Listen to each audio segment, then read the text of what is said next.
안녕하십니까, 노종면입니다. 20세 이하 월드컵 준우승의 기쁨을 우리 사회가 함께 나누고 있는 사이 프랑스에서 열리고 있는 여자 월드컵에서는 우리 대표팀이 3전 전패로 예선 탈락했습니다. 이 대표팀에는 9년 전 17세 이하 여자 월드컵에서 우승컵을 들어올린 주역들이 포함되어 있습니다. 알려진 대로 2010년 소녀 축구단의 세계 재패는 대한민국 축구 역사상 유일무이한 기록입니다. 지난 9년 동안 우리는 이들의 우승을 기억하고 이들이 뛰는 팀을 응원하고 또 한국 여자 축구에 관심을 가졌던가 돌아보게 됩니다. 얼마 전 더 뉴스에서도 보도한 대로 최근 독일의 한 공익 광고에 독일 여자 축구 대표 선수들이 나와 이렇게 말했습니다. 우리 이름을 아십니까? 우리는 우리의 이름조차 모르는 나라를 위해 뜁니다. 이름조차 모르는 나라를 위해 뛴 대한민국 여자 축구 대표 선수들에게 위로와 미안함을 담아 박수를 보냅니다. 6월 18일 더 뉴스 주요 뉴스부터 정리하겠습니다. 시진핑 주석의 북한 방문을 놓고 주변국의 손익계산이 분주합니다. 청와대는 시 주석의 방북이 비핵화 협상에 도움이 될 것이라고 평가했고 미국은 중국도 북한의 완전한 비핵화 목표를 공유하고 있다는 말로 은근한 견제구를 날렸습니다. 분명한 건 시 주석의 방북으로 북중 간의 의견 조율이 끝나면 이제 본격적인 협상이 시작된다는 점입니다. 윤석열 정국이 시작됩니다. 문재인 대통령은 오늘 윤석열 후보자에 대한 인사청문 요청서를 국회로 보냅니다. 청문회에서 치열한 여야 공방이 불가피합니다. 문제는 한국당입니다. 청문회를 기회로 국회로 복귀할지 말지를 결정해야 합니다. 윤석열 후보자 좋든 싫든 정치권의 뜨거운 감자인 건 분명합니다. 인천 붉은 수돗물 사태, 이번에는 환경부가 나섰습니다. 수돗물을 공급하면서 충분한 배수를 하지 않고 갑자기 수압을 높여 수도관로에 붙어있던 녹물이 그대로 공급됐다고 밝혔습니다. 또 수돗물 맑기를 측정하는 탁도계가 고장난 사실도 확인됐습니다. 한마디로 인천시의 총체적 잘못이라는 겁니다. 인천 상수도 사업본부장은 직위 해제됐습니다. 부동산 투기냐, 문화재에 대한 지극한 사랑이냐, 논란을 빚었던 손혜원 의원에 대한 검찰 조사 결과가 나왔습니다. 검찰은 손 의원이 미공개 정보를 이용해 지인의 부동산 매입에 관여하거나 조카 명의로 부동산을 사들여 현행법을 위반한 것으로 판단하고 재판에 넘겼습니다. 손 의원은 그동안 위법 사실이 드러나면 의원직을 내려놓겠다고 말해왔습니다. 기초과학연구원 IBS라고 들어보셨는지요? 노벨상 수상을 목표로 설립된 연구기관입니다. 그만큼 많은 정부 예산과 연구 자율성이 주어집니다. 그런데 이 기관의 연구단 단장이 1억 원이 넘는 연구비를 임의로 사용한 사실이 과기정통부 감사에서 드러났습니다. YTN이 단독 보도합니다. 더 뉴스 본격적으로 시작합니다.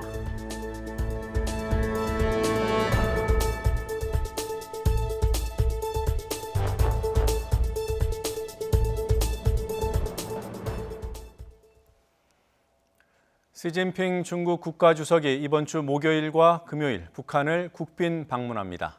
북중 정상회담이 평양에서 열리는 일, 김정은 위원장 집권 후 처음, 그리고 14년 만에 처음입니다. 이동우 기자가 보도합니다. 중국 언론들은 시진핑 국가주석이 오는 20일부터 21일까지 북한을 국빈 방문한다고 전했습니다. 中共中央总书记、中华人民共和国主席习近平将于6月20号至21号对朝鲜民主主义人民共和国进行国事访问。 비슷한 시각 북한 관영 조선중앙TV도 시 주석의 북한 방문 계획을 보도했습니다.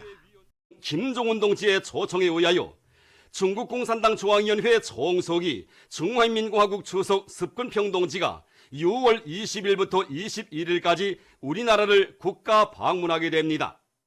중국 최고 지도자가 북한을 방문하는 것은 지난 2005년 후진타오 당시 주석의 방북 이후 14년 만에 처음입니다.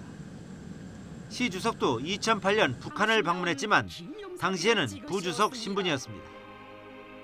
북한은 그동안 여러 차례에 걸쳐 시 주석의 방북을 요청했지만 시 주석은 2013년 국가 주석에 오른 이후 북한을 방문하지 않았습니다. 하지만 올해는 북중 수교 70주년이 되는 해인데다 김정은 국무위원장이 지난해와 올해 모두 4번이나 중국을 방문해 정상회담을 가진 만큼 답방 가능성이 높은 것으로 관측되어 왔습니다. 따라서 시 주석의 이번 방북 기간에 5차 북중 정상회담이 열릴 예정입니다. 시 주석의 전격적인 방북은 오는 28일과 29일 일본에서 열리는 주요 20개국 G20 정상회담을 일주일 정도 앞두고 이루어지는 것입니다.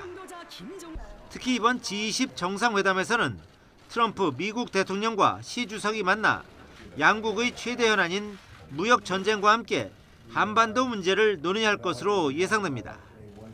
이에 따라 북중 간의 한반도 비핵화와 평화 그리고 북미 협상과 관련해 어떠한 논의가 이뤄질지 주목됩니다. YTN 이동우입니다. 미국 입장에서는 임박한 북중 정상회담이 신경 쓰일 수밖에 없습니다. 미국과 무역 전쟁을 벌이고 있는 중국이 북한에 대한 지원을 강화할 경우 미국의 대북 압박 전략에 차질이 생길 수 있기 때문입니다. 미국은 중국이 비핵화를 위한 대북 국제 공조의 일원임을 강조했습니다. 워싱턴에서 김희준 특파원이 보도합니다. 백악관은 시진핑 주석의 방북에 대한 입장을 묻자 목표는 최종적이고 완전하게 검증된 북한 비핵화 FFVD라고 강조했습니다. 그 목표는 김정은 국무위원장이 동의한 것이고 세계가 그 약속에 초점을 두고 있다고 밝혔습니다. 국무부는 동맹국과 중국을 비롯한 유엔 안보리 상임이사국이 북한 FFVD 목표를 공유하고 있다며 중국을 콕 집어 대북 공조에 쐐기를 박았습니다. 김정은 위원장의 비핵화 약속 이행에 대한 신뢰도 거듭 나타냈습니다. President Trump and the Secretary believe that Chairman Kim will fulfill his commitment to denuclearize, and that remains our policy. 유엔 안보리 상임이사국으로서 중국의 제재 이행 책임을 강조하며 국제 대북 공조에서 이탈할 것을 경계한 언급들로 풀이됩니다. 북한에는 비핵화 조치를 거듭 압박하는 포석으로도 읽힙니다. 북미 협상 재개에 앞서 중국을 방패막이 삼을 북한에 미국의 목표에는 변함이 없음을 환기한 겁니다. 미국 언론들은 경계와 기대를 동시에 내놓았습니다. 워싱턴 포스트는 하노이 북미 정상회담 결렬 이후 고립됐던 김 위원장의 외교적 승리가 될 것이라고 내다봤습니다. 뉴욕타임스는 미중 무역 갈등 속에 시 주석이 이달 말 트럼프 대통령을 만나 북미 대화 재개라는 선물을 내밀 수 있다는 전망도 제시했습니다. 이달 말 트럼프, 시진핑 두 정상 간 회동에 앞서 던져진 북중 정상회담 카드, 북미 협상 재개와 미중 무역 담판에 어떤 변수로 작용할지 미국의 셈법은 더욱 복잡해졌습니다. 워싱턴에서 YTN 김유진입니다. 시진핑 주석의 북한 방문 소식을 주요 외신들도 긴급 뉴스로 다뤘습니다. 외신들은 이번 북중 정상회담이 다음 주 오사카에서 열리는 G20 정상회담을 일주일 앞두고 열린다는 점에 특히 더 주목했습니다. 박철원 기자가 보도합니다. 북한과 중국의 관영 매체들이 우리 시간으로 어제 오후 8시쯤 거의 동시에 시진핑 주석의 방북 소식을 전하자 전 세계 언론들은 발빠르게 해당 소식을 주요 뉴스로 타전하며 큰 관심을 보였습니다. 특히 북미 간 비핵화 협상은 물론 미중 무역 협상도 교착 상태인 상황에서 시 주석 방북의 배경이 단연 제일 관심사였습니다. AP통신은 이번 방문이 북중수교 70주년 시기에 맞춰 이뤄졌고 북미 간 핵 협상이 교착 상태에 빠진 가운데 전격적으로 성사됐다는 점에서 미국에게 무엇인가 보여주려는 의미가 크다고 분석했습니다. 홍콩의 사우스 차이나 모닝포스트는 시진핑 중국 국가주석의 방북이 무역 갈등을 겪는 미국 트럼프 대통령과의 회동을 앞두고 외교적 카드를 확보하려는 것이라고 분석했습니다. 일본 언론도 시진핑 중국 국가주석의 방북 예정 소식을 신속하게 보도했습니다. NHK는 정규 프로그램 중 자막을 통해 시진핑 주석이 2013년 취임 이래 처음으로 북한을 방문할 예정이며 중국 국가주석의 북한 방문은 14년 만이라고 설명했습니다. 그러면서 중국으로선 이달 말 오사카에서 열릴 G20 정상회의를 앞두고 시 주석이 방북을 통해 존재감을 보여주려는 의도가 있는 것으로 보인다고 강조했습니다. 시 주석의 방북 예정을 속보로 전한 교도통신도 지난 2월 북미 정상회담이 결렬된 이후 비핵화 협상의 교착 상태인 가운데 향후 대응과 경제협력에 관해 서로 논의할 것으로 보인다고 내다봤습니다. 통신은 이어 김정은 북한 국무위원장은 지난해 이후 4차례 방중해 시 주석과 회담하고 조기 방북을 요청했다며 중국을 후원자로 삼아 대미 협상에 대한 발판을 굳히려는 의도도 있는 것 같다고 관측했습니다. YTN 박철원입니다. 자유한국당을 제외한 여야 4당이 6월 임시국회 소집 요구서를 어제 제출했기 때문에 모레면 국회가 문을 열게 됩니다. 한국당을 다시 한번 설득하기 위해 문희상 국회의장이 잠시 뒤 교섭단체 3당 원내대표들과 만납니다. 국회 연결합니다. 우철희 기자. 네, 국회입니다. 네, 원내대표들을 문희상 의장이 부른 겁니까? 네, 그렇습니다. 문희상 국회의장이 더불어민주당과 자유한국당 그리고 바른미래당 여야 교섭단체 3당 원내대표 회동을 주선했습니다. 잠시 뒤인 오후 2시에 문희상 의장이 한국당 나경원 원내대표와 1대1로 만난 뒤에 이어서 문희상 의장과 3당 원내대표 회동이 열릴 예정입니다. 모레 국회 문을 열더라도 한국당의 협조 없이는 윤석열 검찰총장 후보자 인사청문회 등 6월 임시국회의 의사 일정의 정상적인 진행이 어려운 만큼 돌파구가 마련될 수 있을지 주목됩니다. 이런 가운데 여야는 6월 국회와 추경, 윤석열 검찰총장 후보자 인사청문회를 놓고 기싸움이 팽팽합니다. 민주당 이인영 원내대표는 여론조사에서 절반이 넘는 국민이 한국당이 요구하는 경제청문회가 필요하지 않다고 응답했다면서 한국당의 조건 없는 복귀를 거듭 촉구했습니다. 정쟁에 중독된 자유한국당을 더 이상 기다릴 수 없었습니다. 추경안 등 재난, 민생, 현안 처리를 마냥 미루지 않겠습니다. 또 권력에 굽히지 않고 국민의 신망을 받아온 윤석열 검찰총장 후보자가 적폐청산과 검찰개혁을 완수해서 신뢰를 회복할 수 있기를 바란다며 조속히 인사청문회를 열어야 한다고 강조했습니다. 반면 한국당 나경원 원내대표는 문재인 정권이 경제가 어렵다는 숱한 지적에도 꿈쩍조차 하지 않다가 지금 경제가 어려우니 추경이 필요하다고 한다면서 적반하장이라고 비판했습니다. 당장의 국민들 불만 누그러뜨리기 위해 현금이나 쥐어주는 모랄 해저드 추경입니다. 밑빠진 독 물붓기 추경입니다. 또 윤석열 후보자 지명은 전임 정권 보복으로도 모자라 야당 의원과 정부 비판 세력을 주저앉히려는 계획이라면서 반드시 인사청문회를 통해 저지하겠다고 참여 의사를 시사했습니다. 바른미래당 오신환 원내대표는 민주당과 한국당의 국회 정상화를 위해 서로 한 발씩 물러서야 한다고 요구하면서 윤석열 후보자에 대해서도 개혁성과 도덕성을 철저하게 따져 묻겠다고 밝혔습니다. 민주당은 한국당이 제안한 경제청문회 개최를 수용하고 한국당은 청문회와 추가 경정 예산안 심의를 각각 별개로 진행하는 방안을 수용하는 선에서 이런 가운데 반쪽 국회 변수로 윤석열 후보자에 대한 청문회 성사 여부가 불투명한 가운데 한국당이 청문회를 계기로 국회에 복귀한 것 아니냐 이런 전망도 조심스레 나오고 있습니다. 지금까지 국회에서 YTN 우철희입니다. 자유한국당이 국회 정상화 협상 막판에 경제청문회를 요구했지만 관철하지 못했습니다.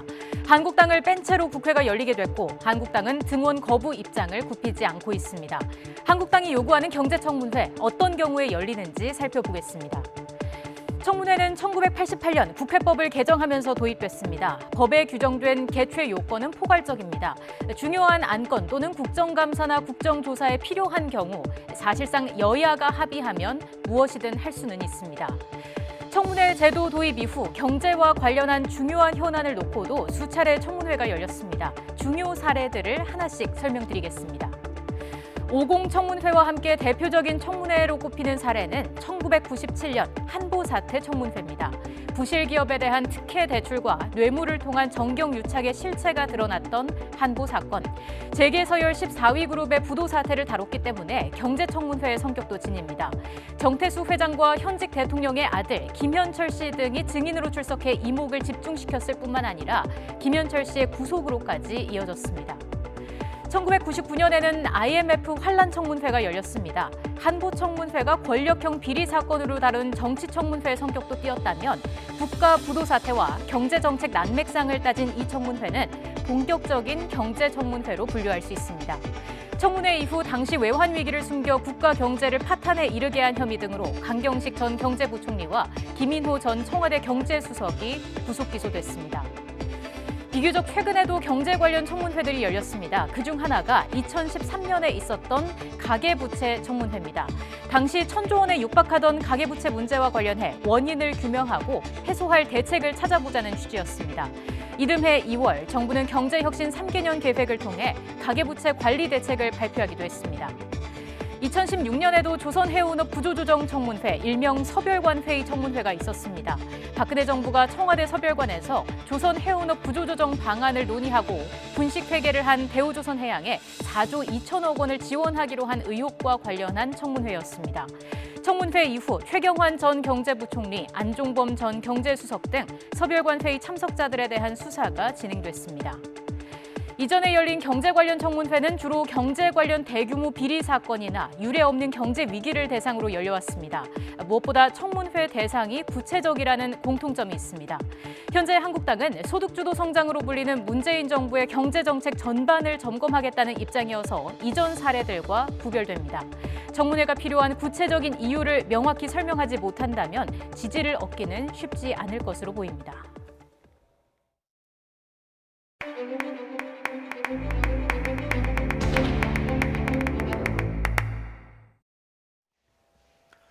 손혜원 의원의 부동산 투기 의혹을 수사해온 검찰이 수사 결과를 내놨습니다. 검찰은 혐의가 인정된다고 판단했고 불구속 기소, 손 의원을 불구속 상태로 재판에 넘겼습니다. 손 의원은 납득하기 어렵다는 입장입니다. 취재기자 연결해서 알아보죠. 김태민 기자. 네, 서해부입니다. 네, 5개월 만에 수사 결과가 나왔습니다. 보수단체 고발로 수사가 시작됐던가요? 네, 그렇습니다. 지난 1월 시민단체 고발로 수사에 착수한 서울 남부지방검찰청이 5개월 만에 수사 결과를 내놨습니다. 검찰은 손혜원 의원이 부패방지법, 부동산 실명법을 위반한 혐의가 인정된다고 판단해 불구속 상태로 재판에 넘겼다고 밝혔습니다.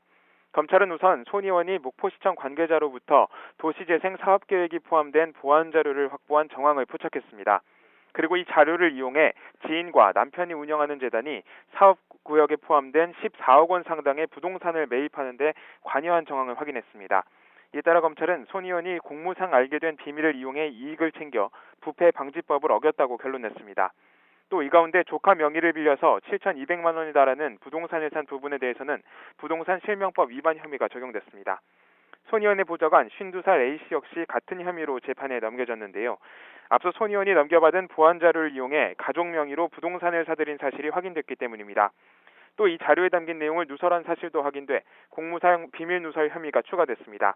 아울러 손 의원에게 목포 지역 부동산을 소개한 부동산업자 역시 같은 보안 자료를 빼돌려 부동산을 산 사실이 확인돼 절도 혐의 등으로 재판에 넘겨졌습니다.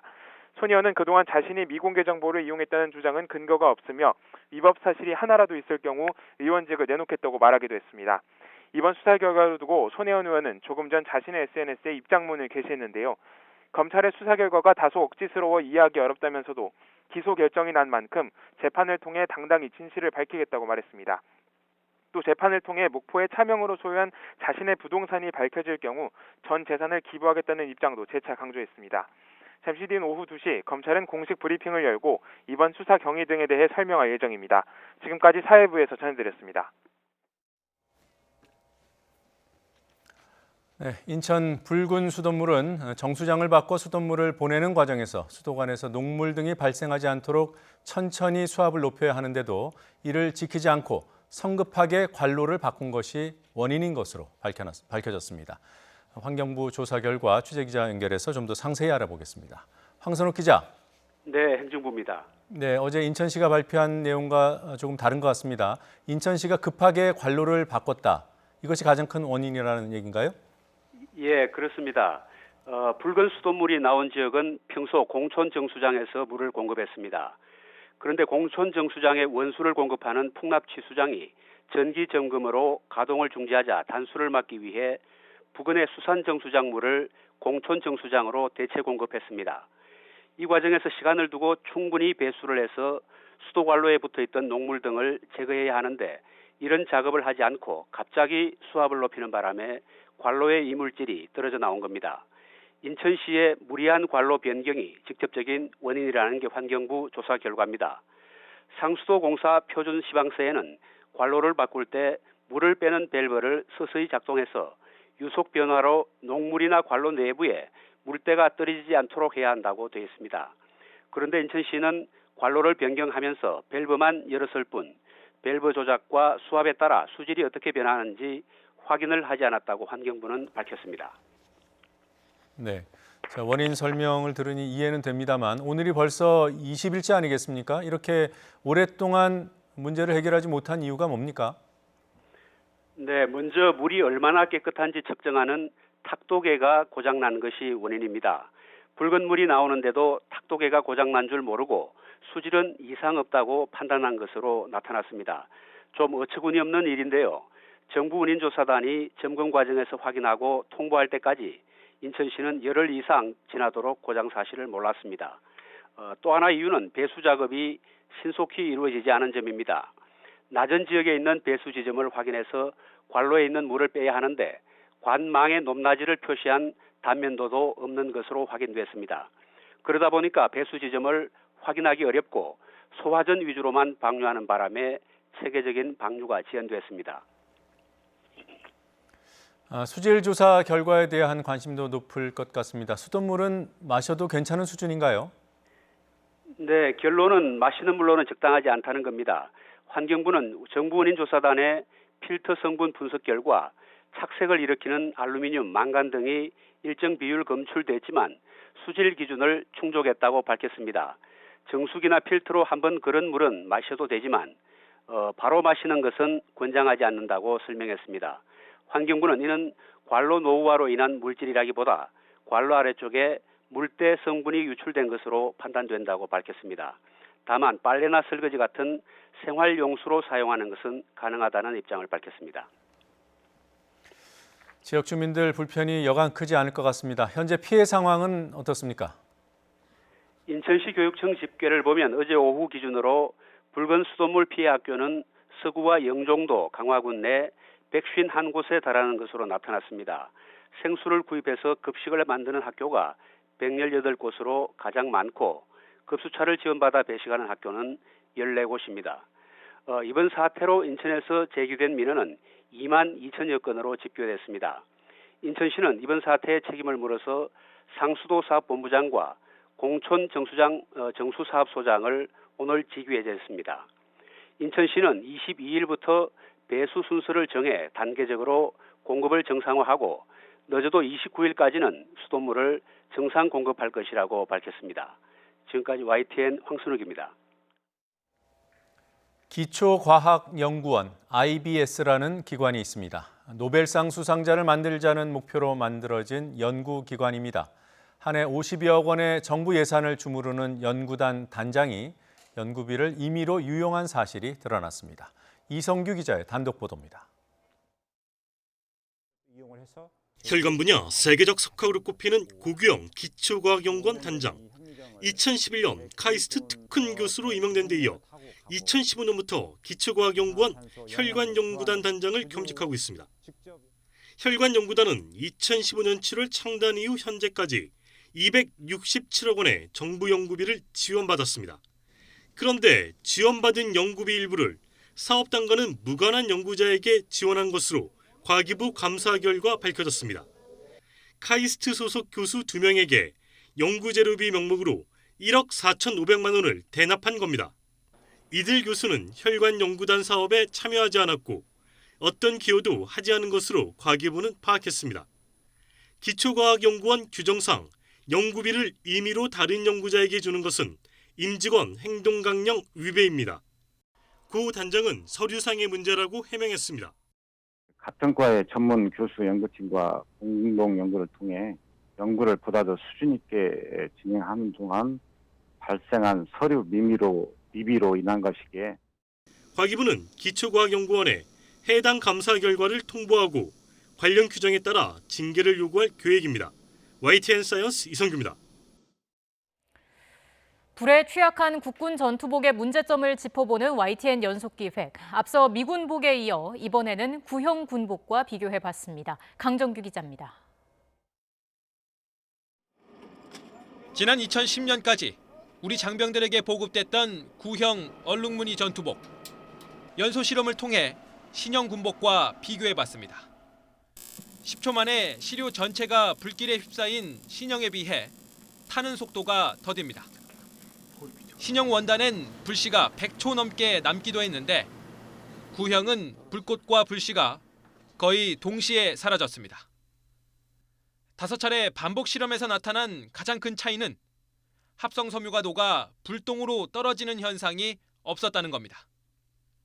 전문가들은 천연 섬유인 면 비율에 주목합니다. 합성섬유 폴리에스터는 물 묻히면 녹잖아요. 녹으면서 그 녹음력이 떨어지기 때문에 천연섬유 면은 타잖아요. 그냥 재가 되는 거니까.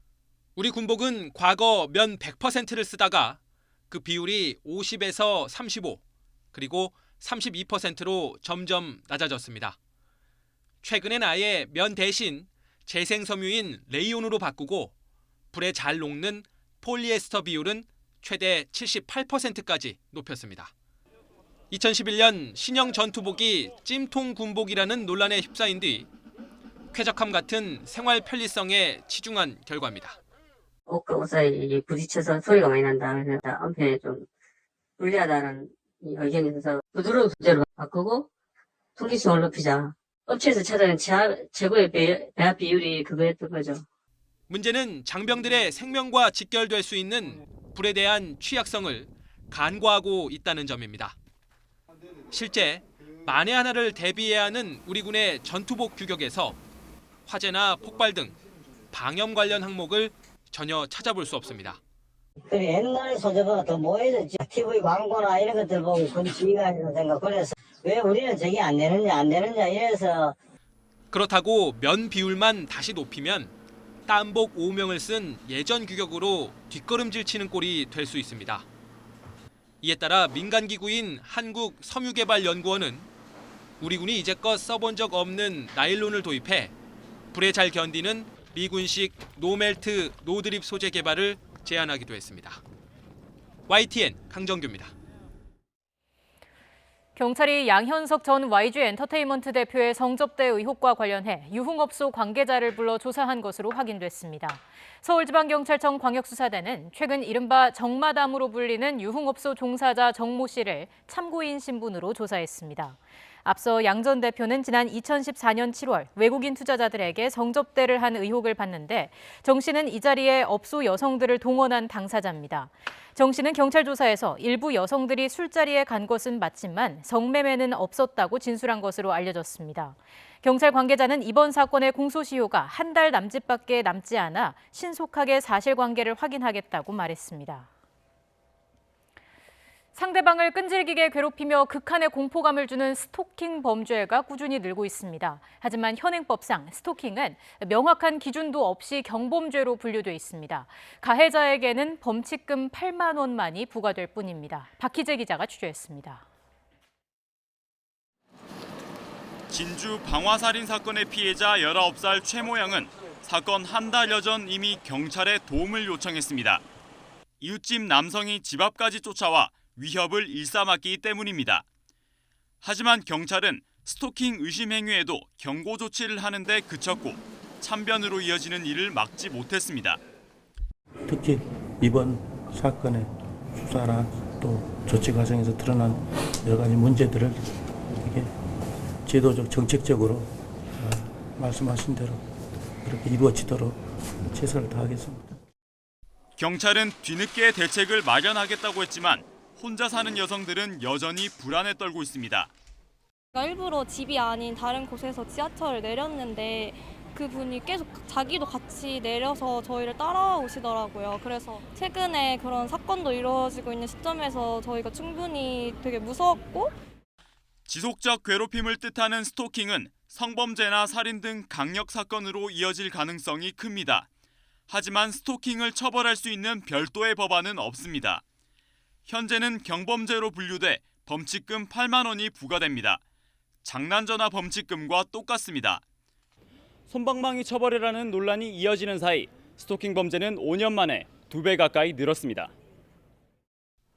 오래전부터 스토킹을 엄하게 처벌해야 한다는 지적은 끊이지 않았습니다. 20대 국회만 봐도 관련 법안은 7건이나 발의됐습니다. 하지만 이번에도 우선순위에서 밀리고 있습니다. 16대 때부터 계속 20년째 있었고 이거에 대한 심각성이 있다고 생각하면 부총장도 빨리빨리 조율하고 해서 의견을 국회에다 냈으면 아마 국회에서도 진행을 했을 텐데 핵심 쟁점은 어떤 행위까지를 스토킹으로 볼 것인가입니다. 지난해 법무부는 의사에 반해 지속적으로 공포심을 유발하는 행위로 스토킹을 규정했습니다. 하지만 여성계는 피해자의 반대 의사 여부가 판단 근거로 작용해선 안 된다고 주장합니다. 스토킹이라고 하는 그 행위를 명백하게 정의를 내리고 그 정의 내린 스토킹을 한 행위에 대해서는 그것은 위법해라고 하는 어떤 위법성을 실어준 다음에 거기에 적절한 형벌을 가하게 되는 거죠. 선진국들은 이미 강력한 스토킹 처벌법을 시행하고 있습니다. 미국은 최대 5년까지 징역형을 내릴 수 있고 일본은 따라만 다녀도 처벌을 받습니다. 선진국에서는 다 이런 법들을 시행하고 있고 분명히 그 나라에서도 구체성과 명확성 문제 분명히 똑같이 발생할 것인데 스토킹에 시달리는 피해자들은 극심한 공포심을 호소하고 있지만 우리 사회는 아직도 심각한 범죄로 인식하지 못하고 있습니다. YTN 박희재입니다.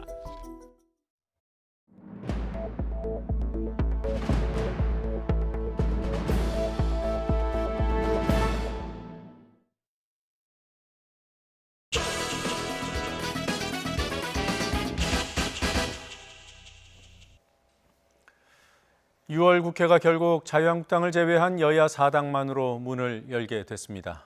6월 국회라고 하지만 개회일은 모레 20일입니다. 열려도 문제입니다. 국회 상임위 18곳 가운데 7곳의 위원장을 자유한국당이 맡고 있거나 맡을 예정이어서 추경을 다룰 예산결산특위위원장도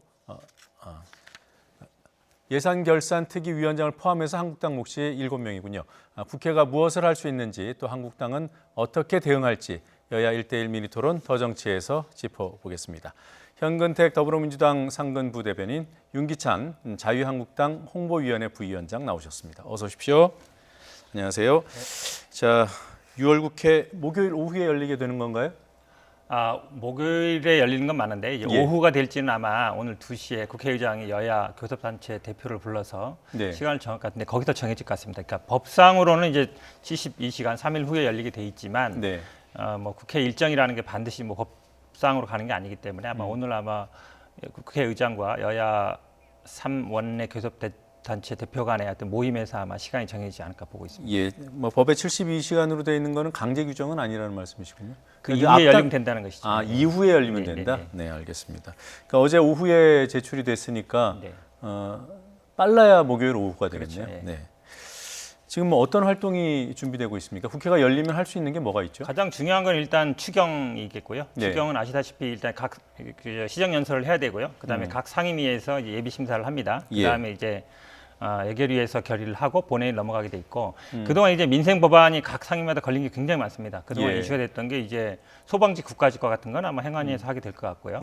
그다음에 이제 우리 뭐 탄력직 근로제 이건 환노위에서 하게 되겠죠. 이렇게 아마 그동안 이제 한 2달 반 정도 열리지 않으면서 민생 법안들이 많이 있는데 이런 부분들은 아마 각 상임위에서 열리게 되지 않을까 보고 있습니다. 예, 한국당은 아예 안 간다는 겁니까? 아니면 선택적으로 활동을 할 수 있다는 입장입니까?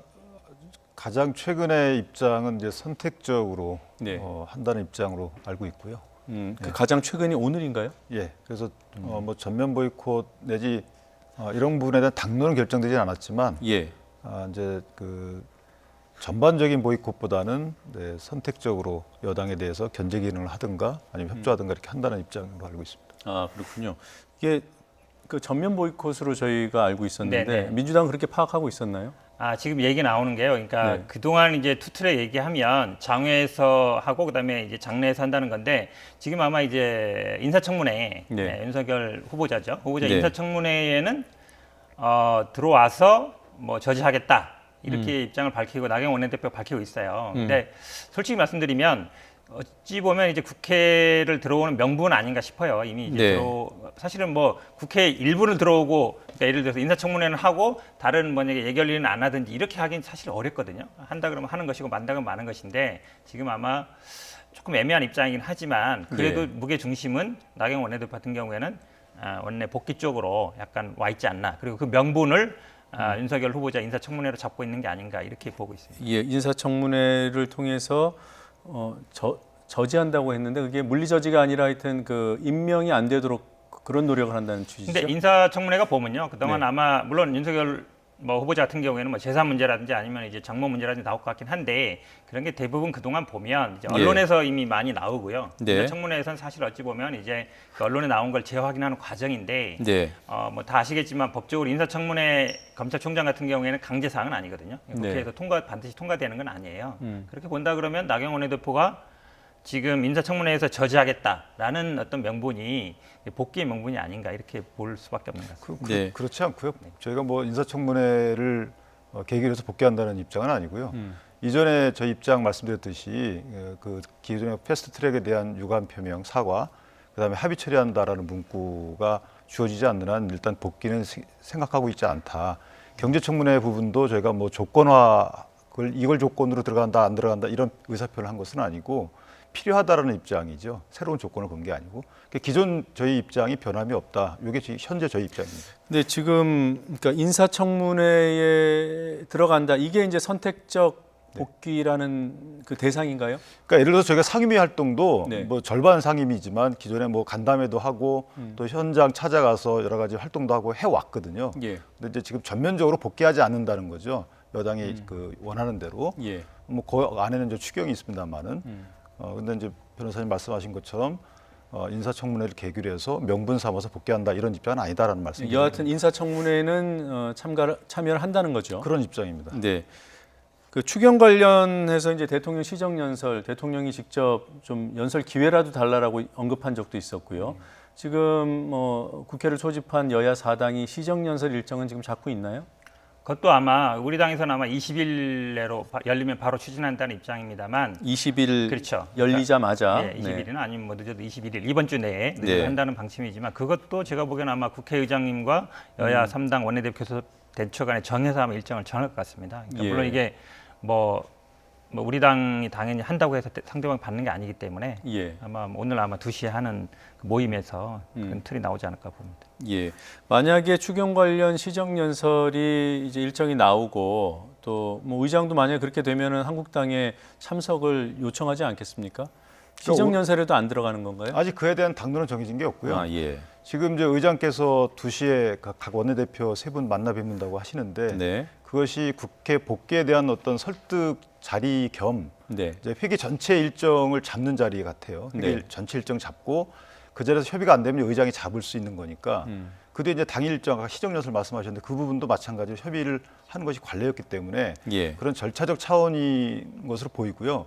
만약에 진정으로 한국당이 원하는 이런 복귀 명분 내지 복귀에 대한 어떤 조건을 들어주시려고 했으면 아마 그 3당 대표, 그러니까 의장님까지 포함해서 두 당이죠. 그렇게 한번 시간을 갖고 좀 어떤 설득하는 자리 또는 이런 자리가 있었으면 좋겠다라는 생각 좀 아쉬움이 있어요. 조금 예상을 해보면요, 아마 오늘 3당 의장과 3당 원내대표 간의 모임에서 합의가 되긴 쉽지 않을 거예요. 합의가 된다 그러면 전면적으로 국회를 복귀하는 거니까. 그러면 아마 합의를 해갖고 와라. 의장 같은 경우에는 3당 원내대표한테. 근데 만약에 언제까지 합의를 안 하면 그 시정연설 같은 경우는 의장이 직권을 할 수 있습니다. 그럼 아마 뭐 이번 주말이나 다음 주 정도 되면 의장이 뭐 그동안 시간을 줬으니까 시정연설은 하자 이렇게 갈 가능성이 저는 높다고 봅니다. 일단 뭐 국회는 기본적으로는 상임위를 중심으로 활동이 이루어지지 않습니까? 상임위의 의장 배분이 어떻게 돼 있는지 그거 좀 확인해 보는 과정이 필요할 것 같아요. 준비된 그래픽을 좀 보겠습니다. 국회에는 상임위원회도 있고 또 상설로 유지되는 특위가 또 있죠.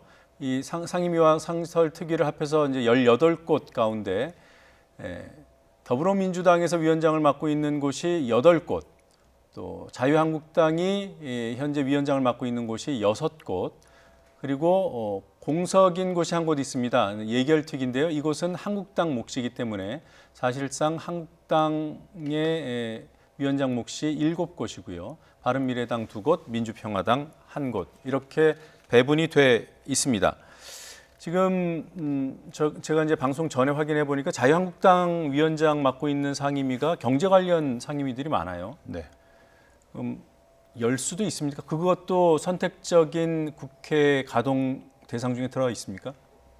예를 들면 지금 각 상임위 아까 말씀드린 대로 저희가 간담회도 하고 있고 예. 추경과 관련된 책자도 준비하고 있고 그 준비는 다 하고 있습니다. 네. 근데 이제 추경과 관련돼서 기타 저희가 요구했던 그런 내용들을 여당이 전폭적으로 수용해 주면 바로 시작이 되고요.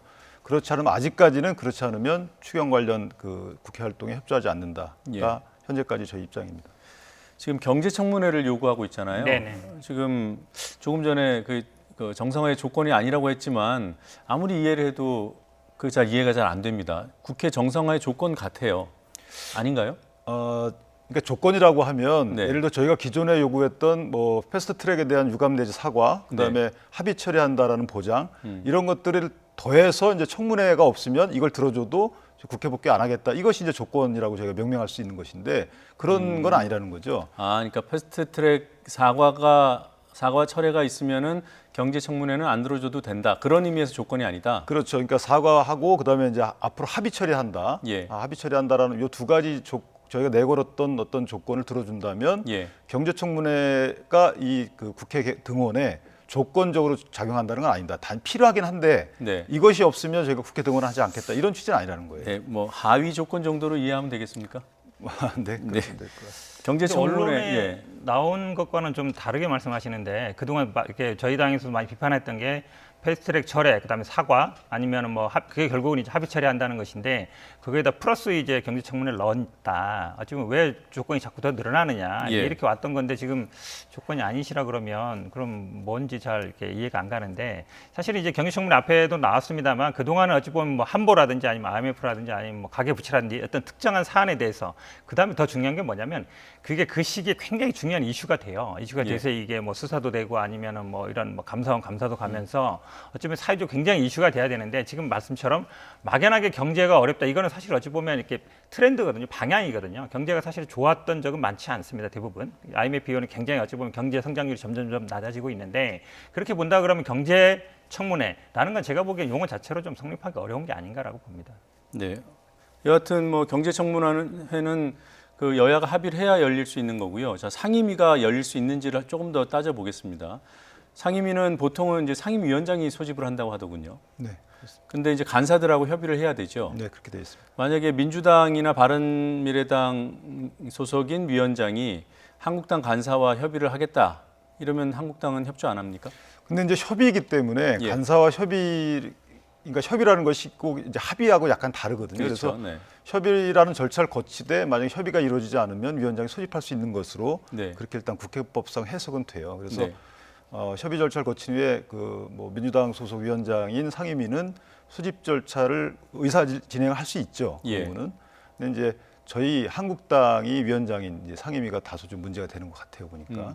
그 경우에는 뭐 다른 국회법을 적용하는 이런 문제들이 지금 불거지고 있는데, 네. 그 뭐 최악의 경우 이제 그렇게 되겠죠. 그런데 거기 보면은 이제 한국당 소속 위원장이 만약에 거부할 경우에 의사 진행을 거부하거나 네. 기피할 경우에는 뭐 간사 중에 다른 당, 그러니까 다른 네. 당 원내 교섭단체 수가 가장 많은 다른 당 간사가 직무대행을 한다. 이런 조항을 네. 지금 들고 나오시는 것 같은데. 네.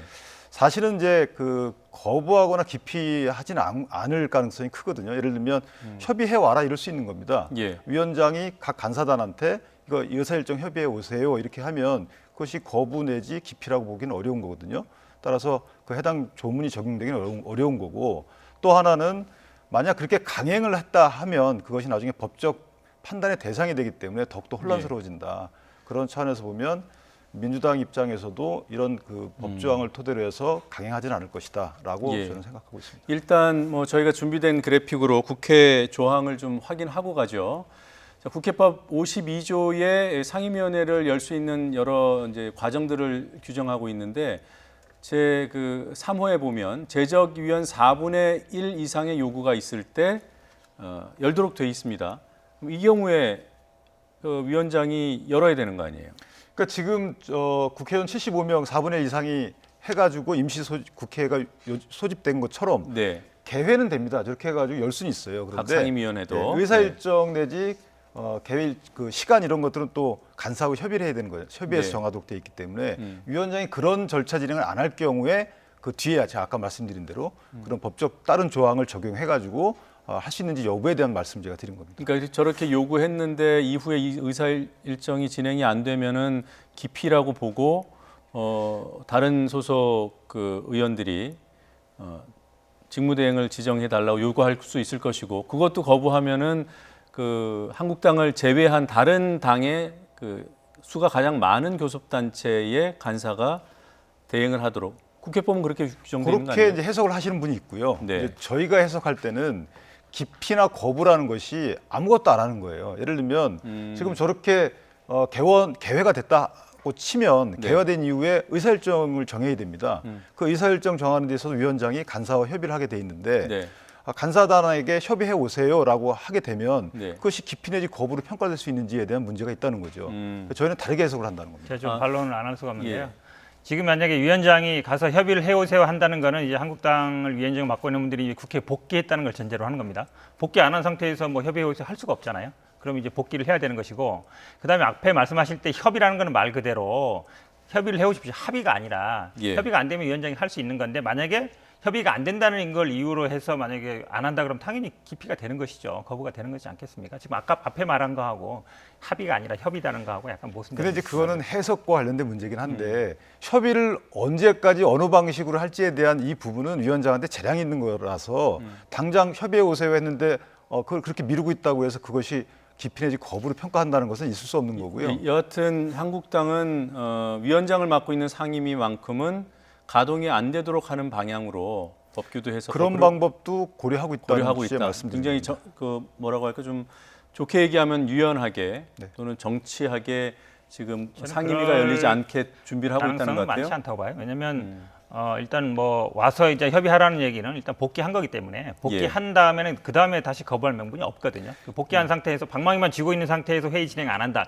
그럼 제가 보기에 지금보다 여론이 더 안 좋아질 가능성이 있거든요. 근데 복귀라는 게 그럴 물리적 많지 않다고. 공간적 개념이 아니고 이것은 이제 업무 복귀를 말하는 거거든요. 그래서 위원장 자체는 복귀할 수 있는 거죠. 왜냐하면 회의 진행을 간사하고 협의하는 절차를 거쳐야 되기 때문에 그것마저 안 하게 되면 아까 말씀드린 대로 해당 법조항에 따라서 거부 내지 기피로 평가될 수 있거든요. 네. 그래서 그런 부분은 저희가 절차적으로 진행을 아마 할 것으로 예상합니다. 지금 말씀하신 그런 비난이 혹시 있을 수 있다 하더라도 그걸 감수하고 상임위 가동되는 것은 막는 것이 우선순위라고 판단하시는 것 같아요. 맞습니까? 그것이 저희 이제 협상의 지렛대 역할을 하는 거죠. 네. 알겠습니다. 예결위는 어떻게 되는 겁니까? 그러면 그 정도로 한국당이 유연한 전략을 쓴다면 예결위 지금 위원장 공석 상태잖아요. 공석 상태인데 예결위 구성이 되면 어쨌든 한국당의 몫으로 되는 거기 때문에. 그런데 그 구성은 동의해주고 그래서 위원장이 이제 황영철 의원으로 원래 이제 예정이 돼 있는 거잖아요. 그렇게 알고 있습니다. 예. 근데 이제 의결을 해야 되니까 의결까지는 가고 그 다음에 다시 일정에 그러니까 예결위원 구성과 관련돼서는 아마 진행이 될 수 있겠죠. 그거는 갈 수 있다는 거죠. 그래서 구성은 돼야 되는 거니까 구성된 이후에 예결위 업무와 관련해서 아까 말씀하셨지만 일단 각 상임위에서 예비 심사 과정을 거칩니다. 그럼 이제 의장이 부의할 수 있는 거기 때문에 예비 심사 과정을 거치고 언제까지 그것을 맞춰라라고 의장이 기한을 정해주면 만약에 상임위에서 그걸 지키지 않는다 하더라도 그건 바로 예결위로 넘어옵니다. 자동 부의가 되기 때문에. 근데 예결위에서는 그 자동 부의 제도가 없어요. 여기서 반드시 의결을 해야 됩니다. 따라서 그 의결을 해야 되는 예결위에 자동 부의 제도가 없는 것을 한국당 입장에서는 협상의 지렛대로 삼을 수밖에 없는 거고요. 저희가 그 말씀을 드리는 겁니다. 그러니까 지금 제가 어떤 질문을 드리려고 했냐면 예결위 구성이 지금 안 돼 있는 상황인데 이제 개원은 된단 말이에요. 그러면 가장 급하다는 추경 심사가 진행이 안 될 테고 또 그러면 이제 여론이 일 수 있고 그걸 지렛대로 여야 4당이 예결위원장을 선출을 비롯한 구성을 한국당 배제하고 추진할 수 있을 것인가 이걸 여쭤보고 싶습니다. 예결위원장이요. 아마 그거는 처음에 이제 원구성을 할 때 각 위원장 몫을 어찌 보면 이제 여야 당께 합의를 하기 때문에 예결위원장을 뭐 여야 당에서 따로 정하기는 어려운 것 같습니다. 실제적으로. 그거는 이제 그렇죠. 그런 건 여러분들이 그런 동일한 말씀을 해주시는데 만약에 추경이 계속 안 통과되면 어떻게 되는 겁니까? 원래는 예결위원 같은 경우에는요. 원래 이제 임기 끝나기 전에 지난달 29일 끝나기 전에 명단을 제출하는데 우리 당 입장에서는 이 추경까지는 기존의 위원들로 그냥 간다. 사보임을 해서 그 다음에 끝난 다음에 다시 이제 뭐 원래 이제 정기국회에서는 새로 선임하는 방식으로 하려고 했던 것이죠. 왜냐하면 이게 예결위원들이 뭐 교육도 필요합니다. 예산을 보는 방법도 있고 시간상 문제가 있기 때문에 그렇게 하려고 했던 것인데 지금 말씀처럼 만약에 이게 한국당이 끝까지 만약에 거절한다. 그러면 사실은 이 예결위가 열리지 않을 가능성이 대단히 높죠. 그렇기 때문에 어쨌든 저희 당 입장에서도 우리 당이 주도적으로 이게 그 소집을 청구한 게 아니라 바른미래당이 청구하고 저희들 당에서는 이제 개별 의원들이 참가하는 형식으로 결국은 한국당과의 어떤 협상 여지는 남겨놓겠다 이런 뜻이 담겨 있는 것입니다. 네, 뭐 하여튼 국회가 열리지만 추경은 뭐 적어도 한국당이 협조를 안 하면 진행이 안 된다고 판단할 수밖에 없겠네요, 지금 상황은. 현실적으로는 그렇습니다. 네, 그렇군요. 조금 전에 경제청문회 얘기를 잠깐 했었는데요. 청문회 말고 현 정부의 경제 정책을 짚어볼 기능이 국회 내 상임위 내에 있다. 이게 이제 민주당 입장이에요. 근데 상임위 내에서는 이제 각 경제 부처 관련자분들은 아마 나오실 수 있겠죠. 그런데 경제 정책을 사실 지금은 청와대 자체가 경제 정책을 수립해서 그 집행 기능만 각 부처에서 하는 걸로 저희는 이해를 하고 있거든요. 그러다 보니까 청와대에 있는 경제 정책 브레인 분들을 나오게끔 할 수 있는 방법이 없습니다. 운영위원회 빼놓고는 방법이 없기 때문에 저희로서는 이제 이런 만약에 청문회라는 단어가 받아들이기 어려우면 출석 보장을 하게 되면 그 부분은 얼마든지 조율이 가능하거든요. 그런 차원입니다. 그러니까 핵심은 청와대 그 경제 관련 수석이라든가 이런 분들의 국회 출석을 보장하느냐 여부가 핵심인가 보죠? 네, 그렇게 이해하고 있습니다. 네, 어떻습니까? 그 청와대에 관련 경제 관련 그런 인사들이 국회 청문회가 아니더라도 상임위에 출석하는데 여당이 협조할 수 있습니까? 아니 당연히 운영위원회가 있습니다. 운영위원회에서는 뭐 경제수석이든 아니면 비서실장이든 부를 수 있는 거고요. 그다음에 아마 경제부총리 이런 데는 아마 기재위나 이런 데서 불러서 하면 되는 거거든요. 결국은 아마 지금 뭐 경제청문회라 얘기하시지만 말 그대로는 아마 소득주도 성장이라든지 최저임금 문제 이런 얘기를 하고 싶은 것 같아요. 왜냐하면 특별히 지금 사회적으로 큰 이슈가 되는 어떤 한보라든지 뭐 외환 문제라든지 아니면 뭐 어떤 가계부채라든지 그런 이슈가 있는 건 아니거든요. 뭐 실업 문제라든지 어찌 보면 포괄적인 문제예요. 그럼 기존의 어떤 상임위에서 다 할 수 있는 얘기입니다. 다 할 수 있는 얘기인데 이거 굳이 꼭 경제청문회라는 명칭이 아니더라도 다른 어떤 이유로든 청문회를 하려는 만한 어떤 사회적인 이슈가 지금 되고 있는가 그 부분에 대해서 저는 뭐 의문이라는 것이죠. 운영위원회에서라도 청와대 인사들 출석이 보장되면 한국당 요구가 어느 정도 수용됐다고 판단할 수 있습니까? 그것까지는 제가 말씀드리기 어려운데요. 저는 지금 너무 소득주도 성장에 대한 폐해를 지적하는 일부 의견에 대해서 그 심각성을 좀 평가를 좀 다소 덜 하시는 것 같은데 실제 겪고 있는 이 분들의 그 여러 가지 이 정책적 폐해를 청와대가 좀 그 인식을 해주셔서 해보면 될 거 아닙니까? 예를 들면은 지금 경제 입안한 분들이 나와서 이런 취지가 뭐고 각종 앞으로 어느 절차를 거쳐서 이것이 효과가 발생하는지에 대한 이런 그 루트를 좀 알려주시고 이것을 위해서 추경이 필요하다. 이 부분은 이거와 연결된다. 이런 식의 연결점도 좀 시사해 주시고 하면은 오히려 더 정책 홍보에 도움이 될 텐데 굳이 안 나오시는 이유는 모르겠어요.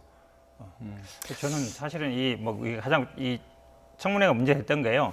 갑자기 나왔다는 얘기죠. 갑자기 나왔다는 얘기고 그 다음에 지금 추경 계속이랑 연결해서 말씀드리시는데 추경에서 각 상임위에서 심의할 때 그 얘기하면 되는 거거든요. 그다음에 예결위에서 얘기하면 되는 것이고, 그러니까 추경에서 얘기할 거면 추경에서 얘기하면 되는 것이고, 그 다음에 청문회 문제는 각 상임위에서 하면 되는 것인데 그거를 하필이면 국회 등원의 어떤 조건으로 새롭게 기존에 얘기 안 하다가 새롭게 얘기하는 부분에 대해서 많은 국민들이 제가 보기엔 의아하게 생각하고 있지 않나. 제가 한마디만 드리면요.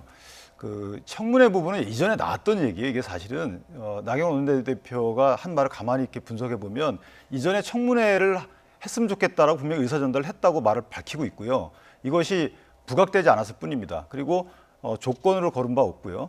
또 상임위에서 저희가 추경안에 대해서 이것을 저지할 수 있는 방법이 없어요. 아까 말씀드린 대로 의장께서 예비심사 기간을 정해서 부의하게 되면 그 기간 내에 여러 가지 쟁점에 대해서 합의가 안 되더라도 바로 예결특위로 이게 자동으로 넘어오게 됩니다.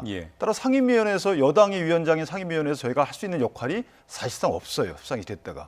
이런 것 때문에 이런 말씀을 드리는 거예요. 그럼 청문회를 하면 그런 부분들이 해소가 됩니까? 그러니까 청문회를 하게 되면 그 해당 상임위별로 이 공론회장이 펼쳐지지 않습니까? 그러니까 충분히 토론하고 할 수 있는 그걸 바로 이런 공론회장을 피해서 여권이 이걸 넘길 수는 없다. 저는 이렇게 보는 거고요. 또 하나는 자동 부의를 막을 수 있는 제도적 장치가 있는 건 아니고 다만 여론을 일으킬 수 있다 이렇게 그렇습니다. 보시는 거군요. 거기에다가 아까 말씀드린 대로 여당의 실제 정책 수립을 담당하시는 분들이 나와서 좀 말씀해 주시면 어떻겠느냐 이런 차원에서 주장을 하는 겁니다. 네, 뭐 이 입장은 더 토론을 해도 접점을 못 찾을 것 같고요.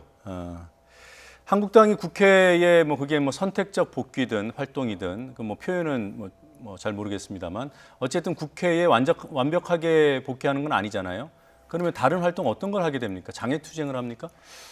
장외투쟁이라고 평가하기는 어렵고요. 네. 저희 지금도 각 상임위별로 해당 현장에 찾아가서 활동도 하고 있습니다. 그리고 예. 추경 관련돼서 저희가 이렇게 표현을 하고 있지만 실제 그 추경이 맞는지 안 맞는지는 정밀한 판단을 위해서 회의도 가끔 하고 있고요. 상임위 활동을 하고 있다고 보시면 됩니다. 다만 국회 내에서 여당과 마주 앉아서 여러 가지 처리를 네. 하고 있지 않을 뿐입니다. 알겠습니다. 하여튼 뭐 일단 그 민생 투어 그 장외 그 활동 같은 그런 일정은 아직 안 잡고 있다. 그렇게 이해하면 되겠죠? 네, 아직 없고 아마 직능 단체별로 대표가 찾아가서 여러 가지 소리 듣는 이런 절차는 진행될 수 있는데 장애투쟁이라고 명명할 수 있는 그런 대규모는 그런 걸 국회 활동이라 그러면 사실은 뭐 원내대표 필요 없고요. 여야당끼리 협의할 필요가 없는 거예요. 어찌 보면 한국당 혼자 가서 지금 관계장관 불러가지고 얘기하는 건데 전혀 사전에 뭐 여야 간에 협의도 안 되고 국회와의 논의가 안 되는 독자적인 행동인데 그거를 국회 활동이라 할 수 있겠습니까? 네, 알겠습니다. 자, 지금 정치권의 정계 개편의 불씨 또는 계기가 될 수 있을까 이런 질문을 받게 되는 그런 사안이 하나 터졌습니다. 홍문종 자유한국당 의원이 탈당해서 대한애국당으로 갔고 곧 신공화당을 창당한다고 하는데요. 이 사안이 정계 개편의 불씨가 될 수 있을지 두 분께 좀 여쭤보죠. 먼저 한국당에서는 대체적인 이런 의견인 것 같아요. 따라갈 사람 없다. 아직까지는 저도 그렇게 알고 있습니다. 왜냐하면 지금 대한애국당이라는 정당의 지지율 또 지역 분포를 보면 지역구에서 의석수를 올리는 데는 한계가 있고 그렇다면 비례대표 의석수 이외에는 국회의원 등원 가능성이 매우 적은데 여러 명이 가가지고 거기서 자리를 차지하고 할 수 있는 그런 그 능력이 안 된다 아직까지는. 따라서 현재까지 입장에서 보면은 선거법 개정을 염두에 두지 않는 한 저희 따라갈 의원들이 많지는 않을 것이다. 거의 없을 것이다. 이렇게 판단하고 있습니다. 근데 지금 패스트트랙에 올라가 있는 선거법 개정안, 그러니까 준연동형 비례대표제 이 부분이 지금보다는 정당 득표율이 일정한 수준이 되면은 의석수가 늘어나는 개념이잖아요. 그러면 혹시 그걸 뭐라고 할까요? 의도하고 그걸 전망하고 그 신공화당을 창당하는 건 아닐까? 그러니까 지역구 당선이 되면 좋겠지만 그게 어렵더라도 비례대표 의석을 일정한 지지율만 확보하면은 상당수 확보할 수 있다. 이런 판단이 깔려 있지 않을까요? 그런 아마 이제 가시는 분들 입장에서는 여러 가지 고려를 하시겠죠. 그런 판단도 없지 않아 있다고 생각을 합니다만은 저희 당 입장에서는 솔직히 민주당 입장에서도 선거법 개정을 탐탁치 않게 생각하고 있을 것이다. 그래서 결국은 선거법 개정이 이루어지지 않을 것이다라고 생각을 합니다. 그래서 그런 인식을 갖고 있는 분들 입장에서 보면 말씀하신 대로 그런 어떤 그 장래 기획을 갖고 가지는 않을 것이다 이렇게 생각합니다. 그러면 지금 선거법 전망은 비례가 확대되는 방향으로는 안 갈 것이다 이렇게 예상을 하시는군요. 지금 뭐 이 사안을 놓고요. 그러니까 만약에 그 홍문종 의원과 생각을 비슷하게 갖고 계신 분들이 한국당 안에 있었을 때, 그러니까 이른바 이제 뭐 태극기 여론이라고 뭐 할 때, 그 상태로 총선에 이제 준연동형으로 이제 총선을 치르면 한국당이 일정한 정당 득표율을 확보하고 그 안에 이제 태극기 여론이 수렴돼 있다고 했을 때. 한국당이 지역구를 그래도 상당수 확보한다고 전제했을 때는 비례대표로 바로 전환되기는 어려울 것이다라는 전망이 가능하지 않습니까? 제가 보기에는요. 근데 오히려 약간 반대로 보는데요. 지금 현재는 당장 이분들이 뛰쳐나가지 않을 가능성이 있어요. 근데 지금 황교안 대표 체제가 약간 흔들리고 있다라는 조짐이 보이고 있습니다. 특히 이제 친박이나 아니면 뭐 태극기라 칭할 수 있는 그런 분들이 어찌 보면 지지를 철회하는 입장인데 이분들이 당연히 이제 공천 과정에 갔을 때는 배제될 가능성이 있거든요. 그렇다 그러면 1순위는 제가 보기에 물갈이 된다 그러면 TK 지역이 될 가능성이 많고 그럼 그분들이 어디로 가겠습니까? 제가 보기에는 말씀하신 것처럼 연동형 비례대표가 만약에 된다 그러면 저는 뭐 될 가능성이 있다고 보는데 당연히 그 전에 지난 뭐 선거에서 우리가 본 게 있기 때문에 거의 기댈 부분이 있다라고 보거든요. 근데 우연히 일치인지 모르겠지만 지금 그 전에 뭐 유영하 변호사라든지 아니면 그 전에 뭐 정재규 뭐 방송을 했던 분들 이런 분들이 보면 황교안 대표에 대한 어떤 평가가 굉장히 어찌 보면 인색해지고 있어요. 예. 그리고 거기에 대해서 황교안 대표가 어쨌든 될 때는 뭐 친박의 지지를 받고 됐지만 현재 상태에서는 약간 어정쩡한 태도를 보이고 있거든요. 예. 그렇다면 이쪽도 아니고 저쪽도 아니고 애매한 상태에서는 둘 다 놓칠 가능성도 있지 않나. 그래서 저는 오히려 약간 그 말씀하신 이제 그 비례대표를 바라보는 사람들이 오히려 그쪽으로 나중에 올 연말인 내년 초에 가면 갈 가능성은 충분히 있다라고 봅니다. 그러게 그 준연동형 비례대표제 하에서는 그걸 전제로 했을 때는 이른바 이제 극우 표가 그러니까 태극기 표가 한국당 안에 있을 때는 비례로 이어지기가 어려운데 따로 떨어져서 그렇죠. 지역구가 없는 정당으로 수렴이 된다면 그쪽에 비례 의석수가 늘어나요. 그러면은 이제 여권 차원에서 보면 범보수의 표가 한국당과 신공화당 또는 또 다른 세력으로 이렇게 분산되지만 총량은 늘어날 것이다. 이런 전망이 가능하지 않습니까? 그러니까 결국은 그게 외연이 확대돼야 되는 것인데요. 네. 왜냐하면 지금 대부분의 어쨌든 친박 세력들은 그 한국당 내 지지로 묶여 있기 때문에 예. 그분들이 예를 들어서 현재도 어쨌든 뭐 없는 정당이 아니고 있는 정당이고 예, 이것을 예. 확대하는 거기 때문에 그게 총량적으로 더 늘어날 거다 이렇게 보지는 않고요. 아마 그 안에서 제로섬 게임이 되지 않을까라고 그래요? 보는 말씀입니다. 네. 이제 말씀하시는 것처럼 이제 네. 그런 말씀 같아요. 이게 지역구에서 뭐 예를 들어 경상도 특정 지역에서 네. 한국당의 지역구 의석을 더 이상 최대한 확보하게 되면 이제 비례 의석을 확보 못하게 되죠. 그렇죠, 못하는 거죠. 그것은 예. 이제 애국당 내지 공화당, 신공화당이 이제 확보하게 되는 그렇죠. 이런 별도의 정당이니까 말씀하시는데 가져가게 되는 거죠. 근데 이제 저는 생각이 약간 다른 게 지금 이번 다음 총선은 이제 문재인 정권 심판론의 예. 이런 기차에 치러지는 선거로 보게 되고 그러면 분열이라는 이런 모습으로 가기보다는 한쪽으로 몰아주는 이런 심리가 작용할 것이다. 그래서 말씀하신 것처럼 이런 연동형 비례대표제가 된다 하더라도 그 예. 효과는 크지 않을 것이다라고 생각합니다. 그러면 뭐 보수와 극우의 어떤 그 전략적인 분산 투표가 다음 총선에 없을 거라고 보시는군요. 저는 극우라고 평가는 하진 않고요. 어쨌든 세칭, 분산되는 이런 표심보다는 네. 한쪽으로 쏠리는 표심이 작용할 것이다 이렇게 생각합니다. 예, 알겠습니다. 두 분 말씀은 오늘 여기까지 들어야 될 것 같습니다. 고맙습니다.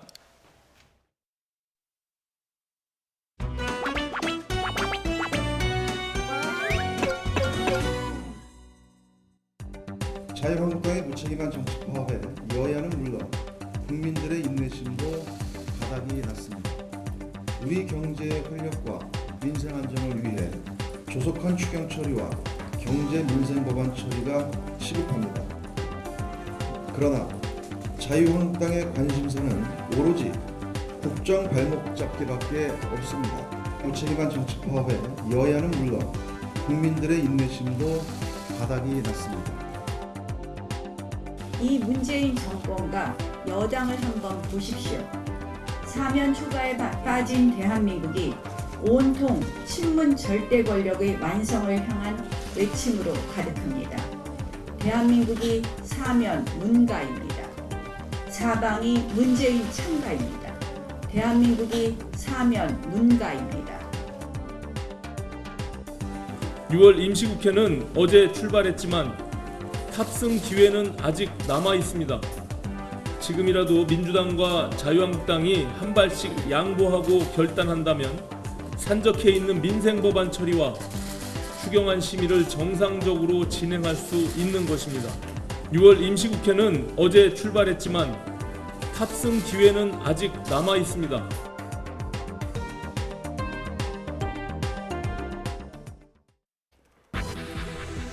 문재인 대통령은 이르면 오늘 윤석열 검찰총장 후보자에 대한 인사청문 요청서를 국회로 보낼 예정입니다. 윤석열 청문회가 한국당의 국회 복귀 여부와 맞물려 전국 쟁점으로 떠오르고 있습니다. 환경부는 충분한 배수 없이 갑자기 수돗물의 수압을 높이고 수돗물의 맑기를 측정하는 탁도계가 고장난 사실을 모르는 등 인천시의 총체적 잘못이 붉은 수돗물 사태를 불러왔다고 밝혔습니다. 인천시는 상수도 사업본부장을 직위 해제했습니다.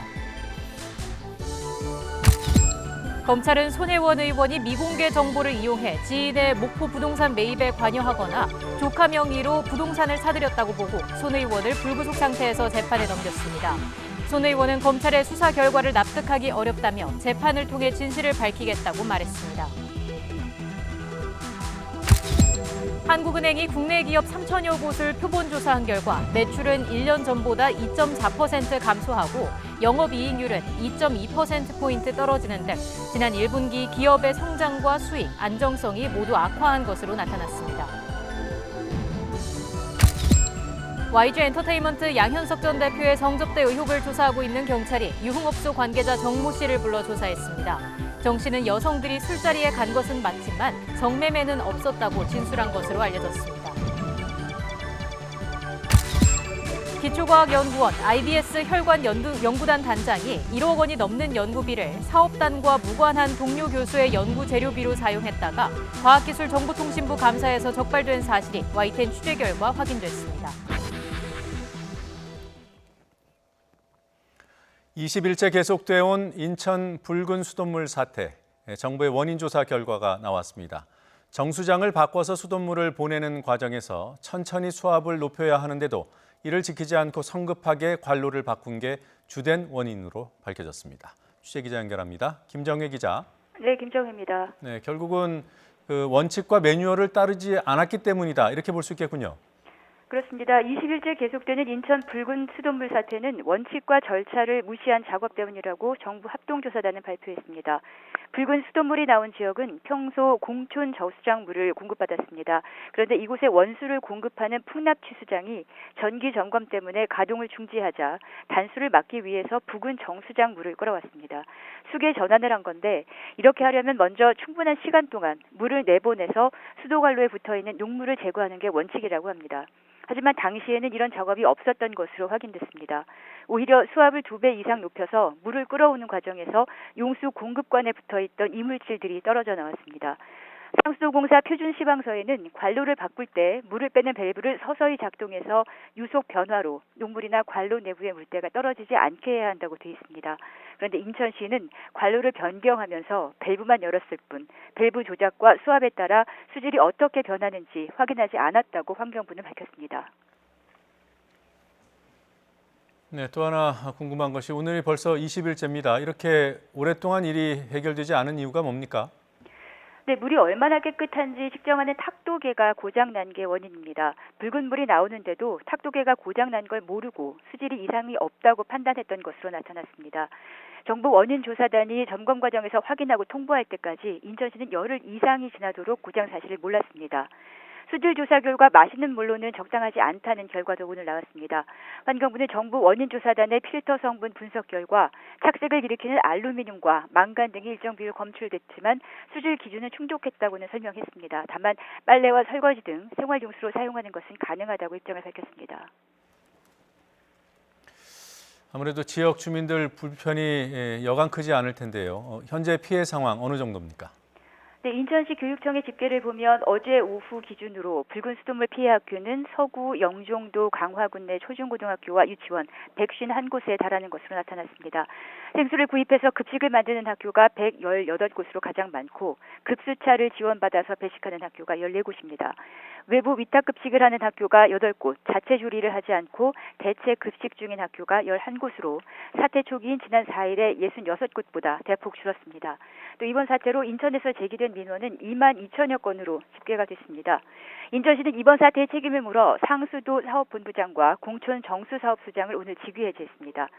인천시는 22일부터 배수 순서를 정해 단계적으로 공급을 정상화하고 늦어도 29일까지 수돗물을 정상 공급하겠다고 밝혔습니다. 지금까지 YTN 김정희입니다.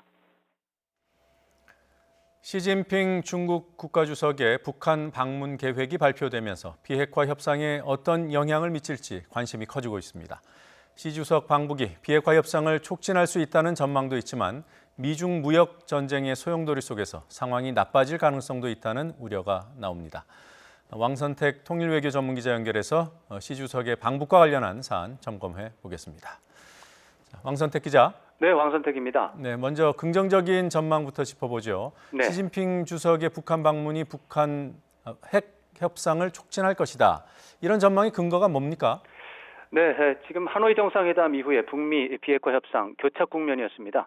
그런 상황에 대해서 이번 북중 정상회담을 통해 변화를 기대할 수 있다는 점에서 긍정적인 전망이 나오고 있습니다. 비핵화에 관한 한 중국도 미국과 같은 정책을 유지하고 있습니다. 중국이 비핵화를 전제로 해서 북한의 후원국가 위상을 재확인하거나 중재자 역할을 재개한다면 긍정적인 상황을 기대할 수 있겠습니다. 네. 자, 그렇지만 또 한편으로는 이번 북중 정상회담이 비핵화 협상에 악영향을 미칠 수 있다는 우려가 있더군요. 아무래도 이 미중 무역 전쟁과 관련이 있는 겁니까? 네, 그렇게 볼 수 있습니다. G20 정상회의가 다음 주 말쯤에 있고 그것을 계기로 해서 미국과 중국 정상의 무역 담판이 예정돼 있기 때문에 그런 점에 주목하는 분석이 되겠습니다. 시진핑 주석이 트럼프 대통령과의 회담에 앞서서 모든 가용 자원을 점검하고 확보하는 차원에서 특히 미국에 반대한다는 차원에서 북한과 공동 전선을 구축하는 작업이라면 부정적인 영향을 예상할 수 있습니다. 더 나아가서 북한이 중국의 후원을 믿고 미국의 포괄적 비핵화 합의 요구를 거부한다면 곤란한 상황이 충분히 생길 수는 있겠습니다. 다만 아까 말씀드린 것처럼 긍정적인 예상이 부정적인 예상보다는 다소 우세하다고 볼 수 있습니다. 네. 자, 북한과 중국도 비핵화 문제에 대해서는 의견이 완전히 같지는 않습니다. 앞서 왕 기자 말씀대로 오히려 중국 입장은 미국에 가깝다고 할 수 있는데요. 이번 북중 정상회담을 통해서 북중 공통의 비핵화 대안 찾을 수 있을까요? 네, 그럴 가능성도 배제할 수는 없겠습니다. 말씀드렸다시피 중국은 비핵화 원칙에 대해서 지지하고 있습니다. 큰 틀에서 미국 입장과 같다고 할 수 있습니다. 다만 북한이 주장하는 단계적 접근법, 이 부분에 대해서는 부분적으로 또 중국은 지지하고 있습니다. 비핵화 이행 단계에서 단계적 접근은 불가피하다라는 입장을 보유하고 있고 이것이 북한과 중국이 공유하는 부분이 되겠습니다. 이런 상황에서 북한이 포괄적 비핵화 합의에 만약에 동의한다면 중국과 거의 유사한 대안을 보유할 수가 있겠습니다.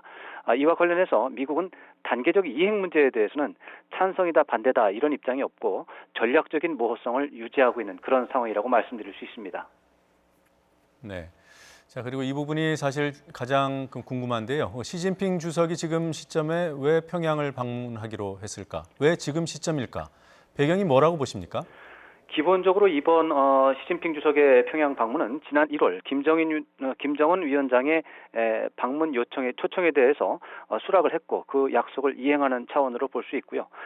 시진핑 주석의 구상에 따른 것이라면 이번 일정이 미중 정상회담을 앞두고 북핵 관련 북한 상황을 구체적으로 점검할 필요성 또는 북한과의 관계 개선 필요성을 중시한 것으로 볼 수 있고요. 무엇보다도 지난 4월에 김정은 위원장이 러시아를 블라디보스톡을 방문했는데 북한 후원 국가라는 이 위상을 다시 한번 재확인할 필요가 있었다. 이런 부분도 충분히 생각을 해볼 수가 있겠습니다. 이런 차원에서 시진핑 주석이 이번에 북한에 가서 선물을 많이 줄 가능성에 대해서도 관심을 갖고 지켜볼 수 있습니다. 그런데 이번 여행이 반드시 시진핑 주석의 구상에 의해서 정해졌다고 볼 수 없는 요소도 있습니다. 김정은 위원장의 요청에 따라서 지금 시점이 정해졌을 가능성도 있다고 볼 수 있습니다. 이번 정상회담이 만약 김정은 위원장 구상에 따른 것이라면 비핵화 협상 전략 재검토가 종료된 만큼 적극적인 외교 행보를 개시한 결과로 볼 수가 있습니다. 이와 관련해서 트럼프 대통령에게 친서를 보낸 것을 고려하면 김정은 위원장이 날짜를 정했을 가능성도 배제할 수는 없다고 하겠습니다. 네. 자, 끝으로 문 대통령이 제안한 남북 정상회담도 짚어보죠. 이 남북 정상회담 가능성이 어느 정도인지, 특히 이번 북중 정상회담이 어떤 영향을 미칠지 궁금합니다. 네, 남북 정상회담은 이제 지난 2월 말 하노이 정상회담 이후에 북한에서 남측을 비난하는 구도가 이어지면서 관계 개선의 기회를 만들기 어려운 그런 상황이고 정상회담을 만들기 어려운 그런 상황입니다. 남북 정상의 신뢰 관계가 파열음이 나고 있고 그렇기 때문에 정상회담 가능성은 여전히 낮은 편이라고 하겠습니다. 다만 이번 시진핑 주석의 평양 방문을 통해서 새로운 전기를 마련할 수 있다는 기대감을 가질 수는 있고 그런 의미에서 남북 정상회담 가능성이 20% 정도에서 40% 정도로 올라갔다 이렇게 볼 수는 있겠지만 여전히 절반에는 미치지 못하는 수준이라고 말씀드릴 수 있겠습니다. 네, 자, 잘 들었습니다. 지금까지 왕선택 통일외교 전문기자였습니다. 자유한국당을 제외한 여야 4당이 6월 임시국회 소집 요구서를 제출하면서 모레부터 국회가 문을 열게 됐습니다. 이런 가운데 문희상 국회의장이 3당 원내대표들과 만납니다. 한국당이 여전히 패스트트랙 지정 철회와 경제 청문회를 요구하며 정상화에 반대하고 있는 만큼 돌파구가 마련될 수 있을지 주목됩니다. 국회에 연결하겠습니다. 우철희 기자. 네, 국회입니다. 네, 문희상 국회의장이 여야 3당 원내대표와 만난다고요? 네, 그렇습니다. 문희상 국회의장이 더불어민주당과 자유한국당 또 바른미래당 이렇게 여야 교섭단체 3당 원내대표 회동을 주선했습니다. 조금 전인 오후 2시에 문희상 의장이 한국당 나경원 원내대표와 1대1로 만난 데 이어서 문희상 의장과 3당 원내대표가 지금 이 시각 만나고 있습니다. 모레 국회 문을 열더라도 한국당의 협조 없이는 윤석열 검찰총장 후보자 인사청문회 등 6월 임시국회의 정상적인 운영이 어려운 만큼 돌파구가 마련될 수 있을지 주목됩니다. 이런 가운데 여야는 6월 국회와 추경 또 윤석열 검찰총장 후보자의 인사청문회를 놓고 기싸움이 팽팽합니다. 민주당 이인영 원내대표는 여론조사에서 절반이 넘는 국민이 한국당이 요구하는 경제청문회가 필요하지 않다고 응답했다면서 한국당의 조건 없는 복귀를 거듭 촉구했습니다. 정쟁에 중독된 자유한국당을 더 이상 기다릴 수 없었습니다. 추경안 등 재난, 민생, 현안 처리를 마냥 미루지 않겠습니다. 또 권력에 굽히지 않고 국민의 신망을 받아온 윤석열 검찰총장 후보자가 적폐청산과 검찰개혁을 완수해 신뢰를 회복할 수 있기를 바란다며 조속히 인사청문회를 열어야 한다고 강조했습니다. 반면 한국당 나경원 원내대표는 문재인 정권이 경제가 어렵다는 숱한 지적에도 꿈쩍조차 하지 않다가 이제서야 경제가 어려우니 추경이 필요하다고 한다면서 적반하장이라고 비판했습니다. 당장의 국민들 불만 누그러뜨리기 위해 현금이나 쥐어주는 모랄 해저드 추경입니다. 밑빠진 독 물붓기 추경입니다. 또 윤석열 후보자 지명은 전임 정권 보복으로도 모자라 야당 의원과 정부 비판 세력을 주저앉히려는 계획이라면서 반드시 인사청문회를 통해 저지하겠다고 참여 의사를 시사하기도 했습니다. 바른미래당 오신환 원내대표는 민주당과 한국당의 국회 정상화를 위해 서로 양보할 것을 요구하면서 윤석열 후보자에 대해서는 개혁성과 도덕성을 철저하게 따져 묻겠다고 밝혔습니다. 민주당은 한국당이 제안한 경제청문회 개최를 수용하고 한국당은 청문회와 추가 경정 예산안 심의를 각각 별개로 진행하는 방안을 수용하는 선에서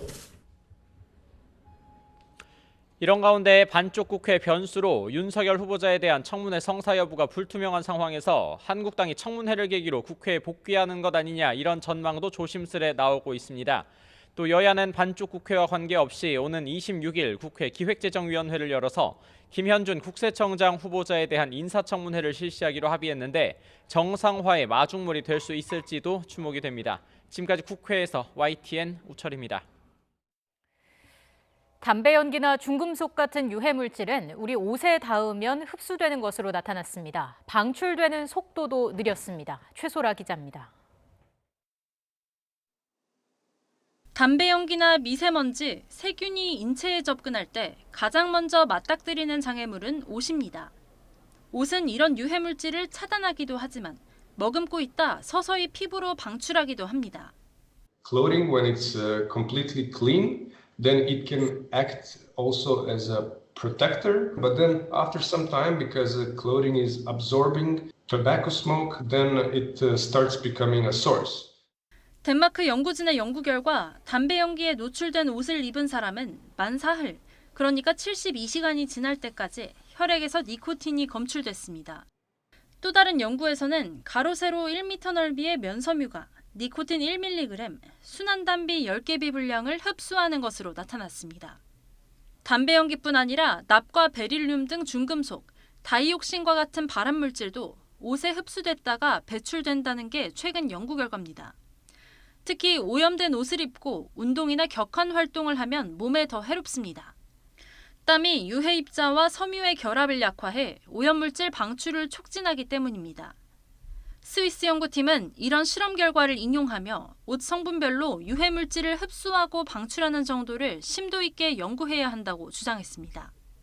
Like if you just check your clothes, like you will see just like material used, whether it's a cotton or wool or silk.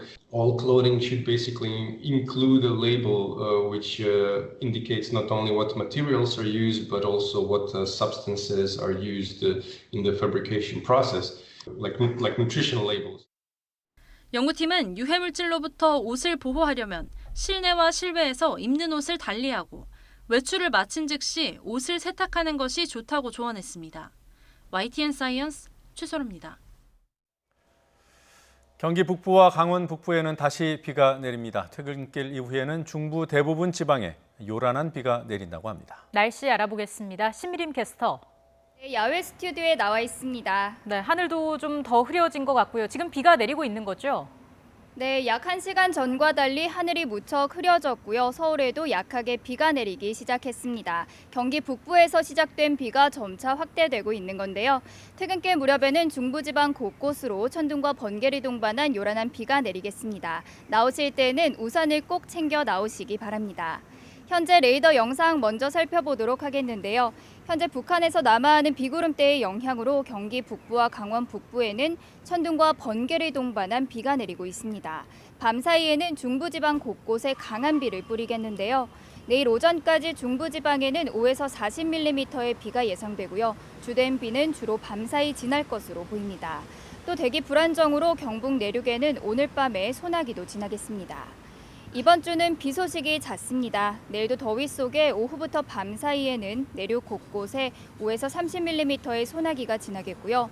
이후 금요일 중북부 지방을 시작으로 주말에는 전국에 또다시 비가 내릴 전망입니다. 오늘과 내일 비가 내리는 동안 천둥과 번개를 동반하며 세찬 비가 쏟아지는 곳이 있겠는데요. 시설물 피해 없도록 각별히 주의하시기 바랍니다. 지금까지 야외 스튜디오에서 YTN 신미림입니다.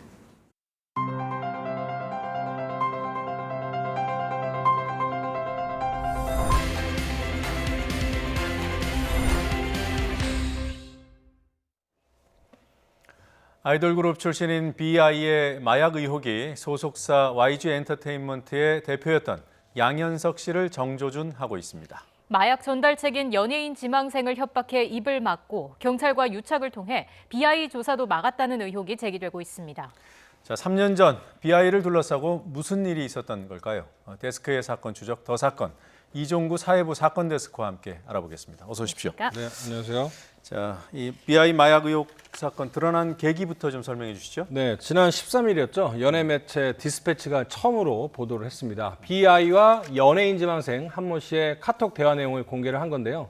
BI가 마약류인 LSD 구매를 타진하는 내용입니다. 지난 2016년 나눴던 대화로 추정이 되는데 디스패치가 어떻게 카톡 대화를 입수했는지는 알려지진 않고 있지만 내용을 보시면 그거 화면 환각 보이나요? 여기서 그거는 LSD를 의미를 하고요.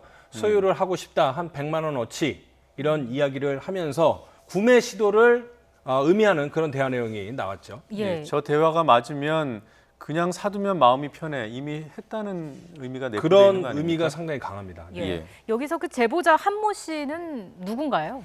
네, 지난 2016년에 YG 소속의 탑 연예인과 대마초를 함께 흡입을 했고 또 혼자서 LSD 투약 혐의까지 합쳐져서 집행유예를 받았던 인물입니다. 네. BI에게 LSD 공급을 부탁받아서 자신은 전달책 역할을 했다 이렇게 주장을 하고 있습니다. 네, 뭐 YG의 연습생이었다 뭐 이런 보도도 있었습니다만 그 부분은 확인이 안 된 거고요. 연습생은 아니고 다른 매체의 연습생이었던 것으로 나왔습니다. 예.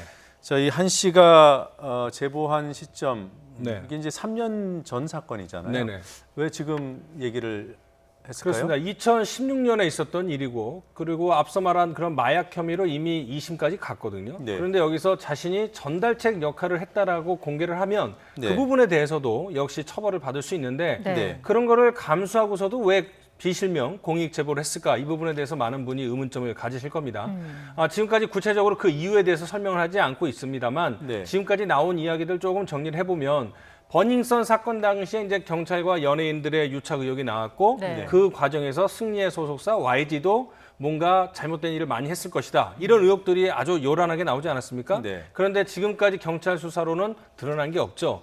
그래서 이 한 씨도 이 버닝썬 사건을 보면서 자신이 기억하는 2016년의 그런 사건이 묻힐까 이런 것이 두려워서 공익 제보를 한 것이 아닌가 이렇게 지금 추정을 해볼 수 있습니다. 예. 그러니까 2016년 8월에 이미 수사를 했는데 그때는 BI가 수사를 받지 않았던 거죠? 네, 그렇습니다.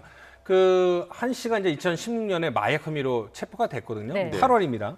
근데 이제 경찰에서 모두 3번 조사를 받았습니다. 그때 첫 번째와 두 번째 조사에서는 BI에 대해서 언급을 했습니다. 하지만 마지막 3번째 조사에서는 앞서 얘기했던 진술을 번복을 해서 BI가 연루된 건 사실이 아니다. 네. 이렇게 얘기를 했습니다. 그런데 문제는 당시에 경찰은 이미 저희가 봤던 BI와 한 씨가 나눈 카톡 대화 내용을 확보를 해놓고도 BI에 대해서는 전혀 조사를 하지 않았던 거죠. 예, 물론 뭐 진술 번복이 있었다 이거는 사실이라고 하지만 네. 그렇더라도 그 이전 진술, 번복된 진술의 구체성이 있잖아요. 네네. 그리고 카톡 대화도 있고 네. 그러면 통상적으로는 뭐 모바일 검사나 소변 검사를 했어야 되는 거 아닌가요?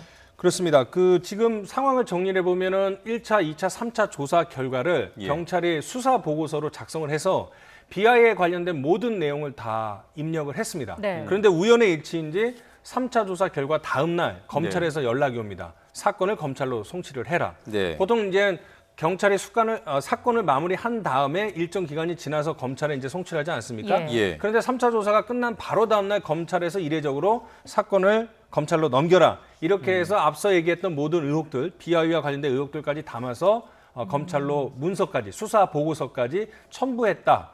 이런 것이 이제 경찰의 입장인데요. 예. 말씀하신 것처럼 보통 이런 의혹이 나오면 사실은 마약 같은 경우는 증거 포착이 어렵기 때문에 네. 바로 의심만 사거나 다른 사람의 진술이 나오면 바로 간이 시약 검사를 합니다. 네. 저희가 많이 얘기를 나눴죠. 그래서 예. 소변 검사를 하면 어느 정도 일주일치, 2주일치의 그런 마약 투약 정황이 나오고요. 모바일 검사를 하면 국가수에서 정밀 검사를 하면 최대한 1년치 정도의 마약 투약 정황이 나오거든요. 네. 예. 그런 것이 시약 검사나 모바일 검사는 마약 수사의 기본 중에 기본입니다. 근데 이런 것을 안 했다. 단 한 번도 안 했고 조사도 안 했다. 이것은 상당히 의구심을 낳을 수밖에 없는 대목입니다. 예. 그 아까 검찰로 기록을 다 넘겼다고 했는데 그 받은 검찰이 수원지검인가요? 수원지방검찰청 맞습니다. 네.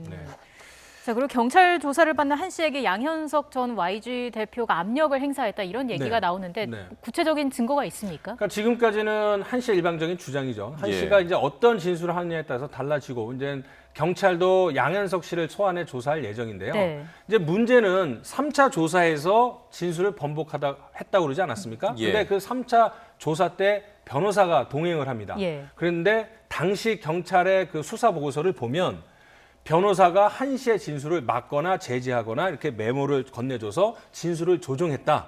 그래서 이런 메모를 받고 한 씨가 오락가락하고 좀 이상해졌다. 이런 내용이 경찰의 수사 보고서에도 다 들어가 있습니다. 아, 그래요? 그리고 변호사가 잠시 화장실을 간 틈을 타서 한 씨가 울음을 참지 못하고 눈물을 흘리면서 자기가 할 말은 많지만 할 수가 없다. 이해해달라. 이렇게 얘기를 했거든요. 네. 이런 부분이 이제는 그 수사 보고서에도 있고 그렇다면 왜 변호사가 동행을 했고 변호사가 왜 한 씨의 진술을 막았고 그리고 한 씨는 왜 변호사의 눈치를 받는가 이 부분에 대해서 의문점이 제기되는데 여기에 대해서 예. 일단 연결고리는 한 씨의 주장은 양현석 씨가 불러서 BI에 대해서 대답을 하지 말고 회유 협박을 했고 네. 그때 자기네들이 변호사를 선임을 해주겠다 이렇게 네. 얘기를 했다는 게 이제 한 씨의 주장 아니겠습니까? 그래서 당시 한 씨의 변호사를 누가 선임을 했고 선임료는 누가 지불을 했는지를 이제 구체적으로 파악을 하면 양 씨의 회유 협박설이 사실인지를 알 수 있거든요. 네. 그런데 법조계 알아보니까 특히 이제 변호사 쪽을 알아보니까 수임료가 어디서 나왔는지는 금방 추적이 가능하다고 합니다. 아, 그래요? 예. 그러면 경찰이 지금 이 사건을 다시 수사를 하고 있기 때문에 네네.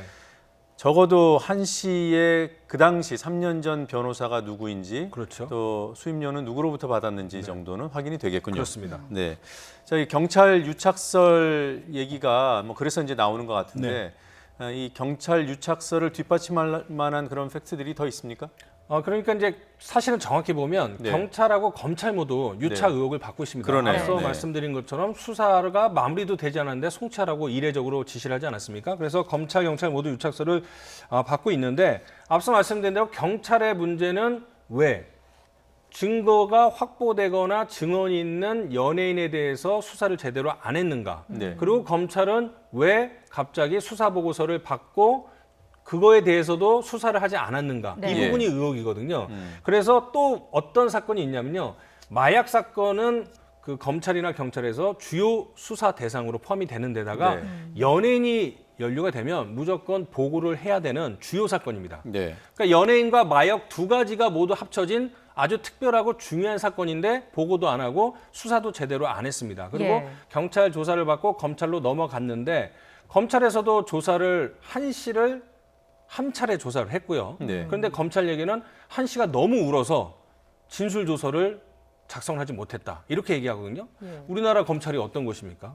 운다고 피의자가 운다고 진술 조서를 작성 안 한다. 예. 네, 이게 말이 안 되는 거죠. 네. 이유치고는 좀 궁색하게 그렇죠. 들리는 네. 게 사실이네요. 네. 한 씨가 그 당시에 출국을 했습니까?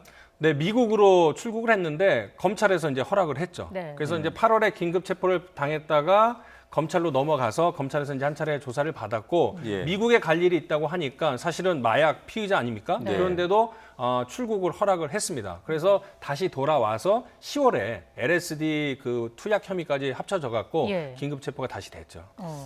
그러니까 그 다시 체포되기 전에 미국을 다녀왔다는 그렇죠. 거네요. 그것도 네. 검찰의 허락을 득해서. 네.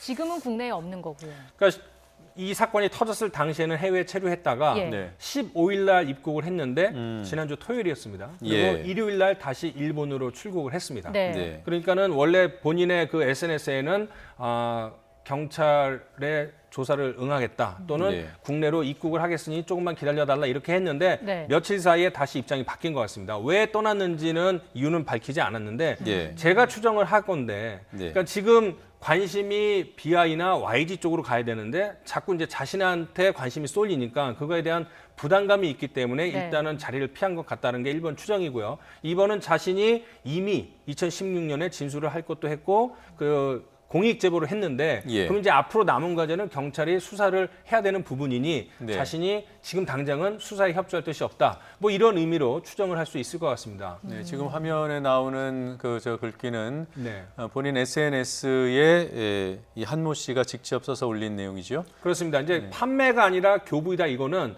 자기가 LSD를 C 딜러에게 샀는데 네. 같은 가격에 줬기 때문에 자기는 판매책이 아니라 전달책 전달책. 또는 교부했다. 그 얘기는 뭐냐면 네. 그거에 따라서 혐의가 조금씩 차이가 나거든요. 그런 예. 것 때문에 아마 설명을 하는 것 같습니다. 그리고 또 일부에서 그 한 씨가 본인의 어떤 이익, 뭐 형이 감해지거나 금전적인 이익을 노리고 이런 폭로전에 나선 게 아니냐라는 그런 비판이 제기되니까 거기에 대한 이제 입장을 그런 의도가 아니라는 것을 본인이 나서서 저렇게 해명하고 있는 것 같아요. 네, 그래서 이제 한 씨가 아마 걱정하는 거는 지금 그 본인에 대한 댓글, 악성 댓글들이 너무 많이 나오고 있어서 그분에 예. 대해서도 이제 정신적인 어떤 피로나 이런 것들을 호소하고 있거든요. 예. 네. 그런 부분도 좀 염두에 두고 있는 것 같습니다. 예. 네. 언제 귀국할지는 현재로서는 알 수 없는 상황인데 귀국을 하면 언론에 좀 공개적으로 나설 가능성이 있겠습니까? 앞서 말씀드린 대로 한 씨는 자신이 본질이 아니라 양현석 씨의 협박, 회유가 본질이고 유착이 중요한 것이다. 네. 이래서 당장은 아마 귀국하지 않을 가능성도 크고요. 또 네.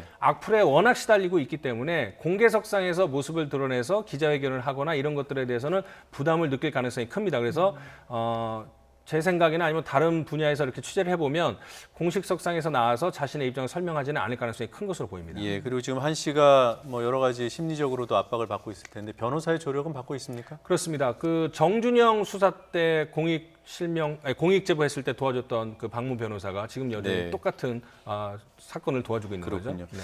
지금 여러 차례 이 사안의 본질은 그 제보자 한 씨가 아니라 네.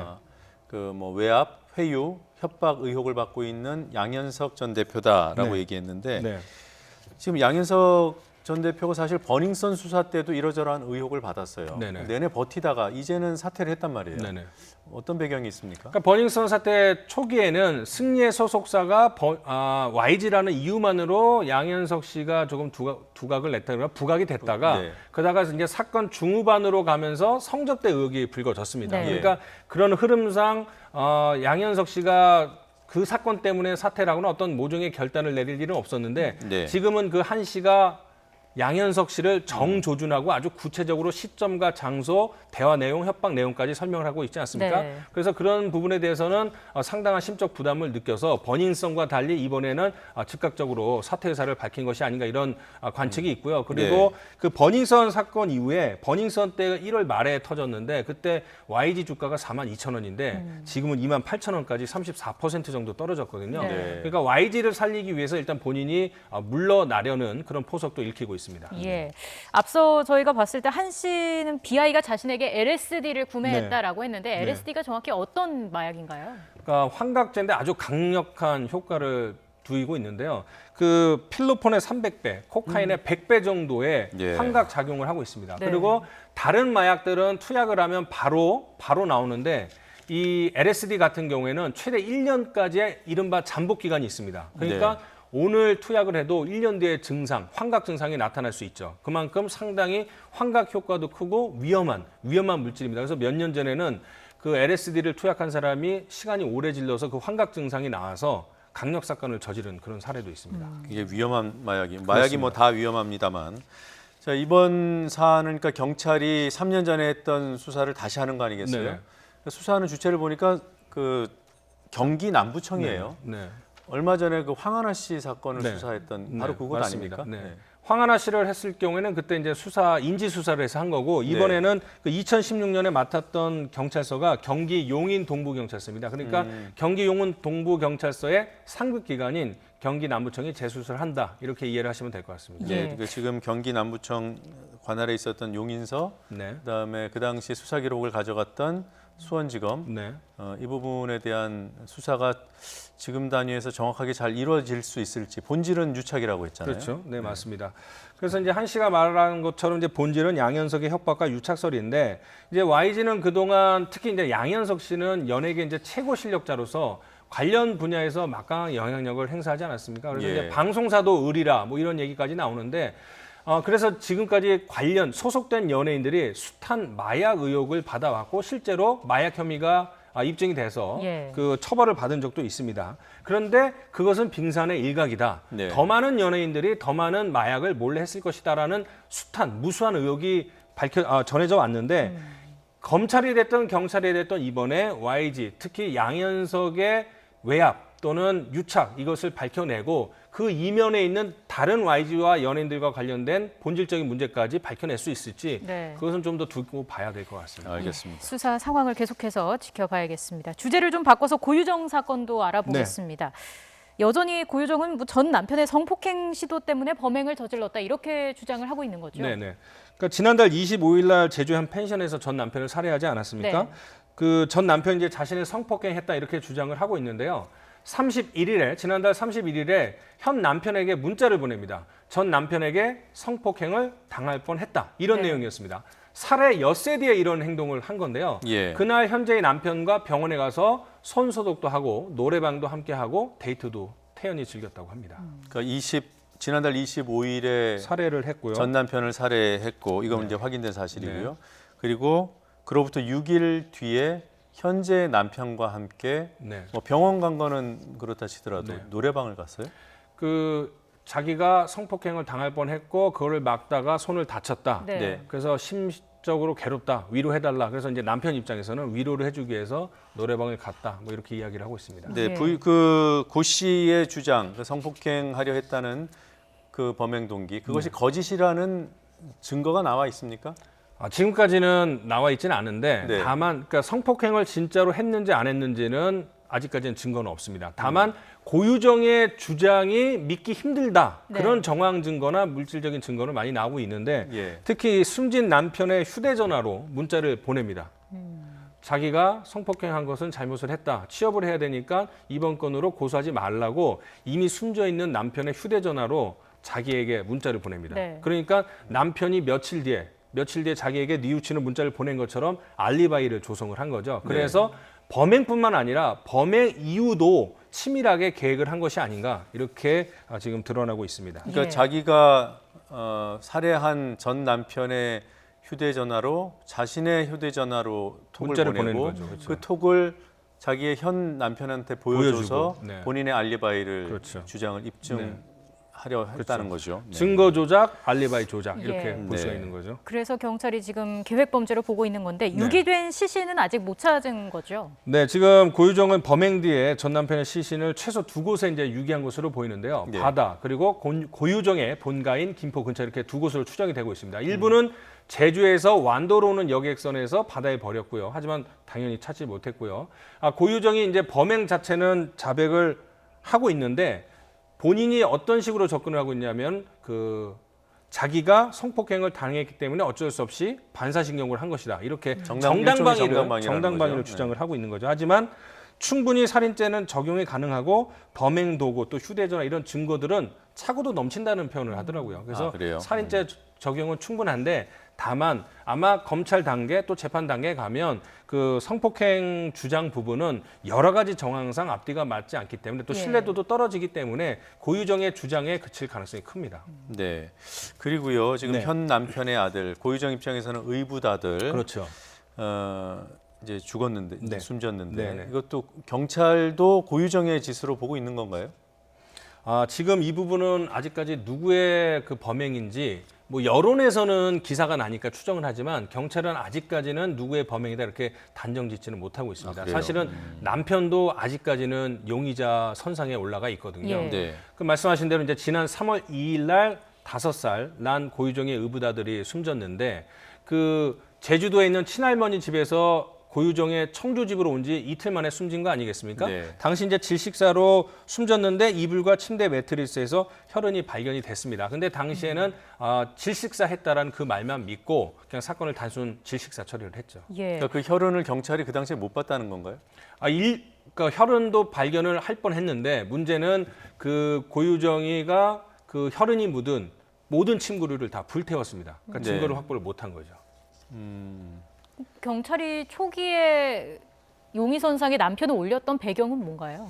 그리고 남편 그때 당시에 이제 그 아기가 그 의붓 어머니인 고유정하고는 잠을 안 자고 아버지하고 단둘이 잤거든요. 네. 그리고 고유정에게 그런 전과도 없고 아버지 함께 잤다고 하고 외부 침입도 없다고 하니 고유정의 남편이 범행을 저지른 것 아니냐는 의심을 사기는 했죠. 그러니까 질식사로 추정을 했는데 이 고유정 사건이 터지면서 다시 되돌아보니 고유정 남편도 좀 의심스럽다. 그 이유는 이제 고유정 남편이 그 현직 소방관인데 심폐소생술을 했다고 주장을 하거든요. 네. 근데 이 사건 터지고 부검을 다시 해봤더니 심폐소생술을 하면은 압박 자국이 있어야 됩니다. 예. 특히 어린이들은 뼈가 약해서 갈비뼈가 부러지거나 이런 부분이 있어야 되거든요. 근데 그런 것들이 없어서 심폐소생술도 하지 않았고 또 여러 가지 정황상 좀 의심되는 부분이 있다 이렇게 주장을 하고 있는데요. 지금 그래픽을 보시면은 경찰서와 남편의 주장이 조금씩 엇갈리고 있죠. 저 CPR이 심폐소생술이죠. 네.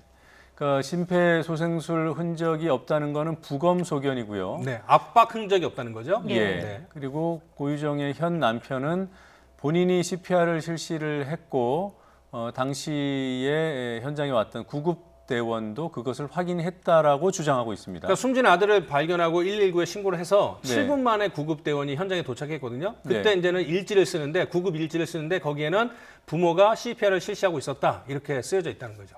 그러면 이제 구급대원은 그걸 목격을 했다는 거네요. 그렇습니다. 네. 자, 하여튼 뭐 이런 상황에서 고유정의 현 남편은 본인이 용의선상에 올라와 있기도 하지만 일단 이제 아버지로서 아들을 죽인 범인으로 자신의 부인을 지금 지목하고 있는 거죠. 그렇죠. 저희가 누가 의심스럽다, 누가 범인이다 얘기를 드리는 게 아니라 지금까지 드러난 사건을 보면 현 남편은 아마도 자신과 아이를 졸피뎀을 먹여서 깊은 잠에 빠지게 한 다음에 자신의 아들을 숨지게 한 것이 아닌가라고 현재 남편은 추정을 하고 있는데 문제는 부검 결과 졸피뎀 성분이 나오지 않았습니다. 그래서 졸피뎀을 먹인 것 같지 않다는 게 경찰의 수사 결과인데 거기에 대해서 다시 재반박을 합니다. 당시에 자신은 모발을 염색을 했다. 그래서 졸피뎀 성분이 안 나올 수 있다. 그러니까 다른 곳에 모발을 채취했어야 되지 않느냐. 이렇게 또 항변을 하고 있는 거죠. 그러니까 서로 계속 주장이 엇갈리고 있고 거짓말 탐지기도 했거든요. 근데 거짓말 탐지기에서는 거짓으로 나왔습니다. 아버지의 진술.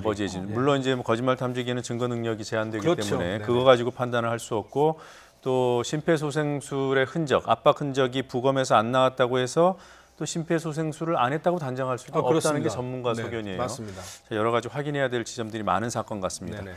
여기까지 듣겠습니다. 고맙습니다. 고맙습니다.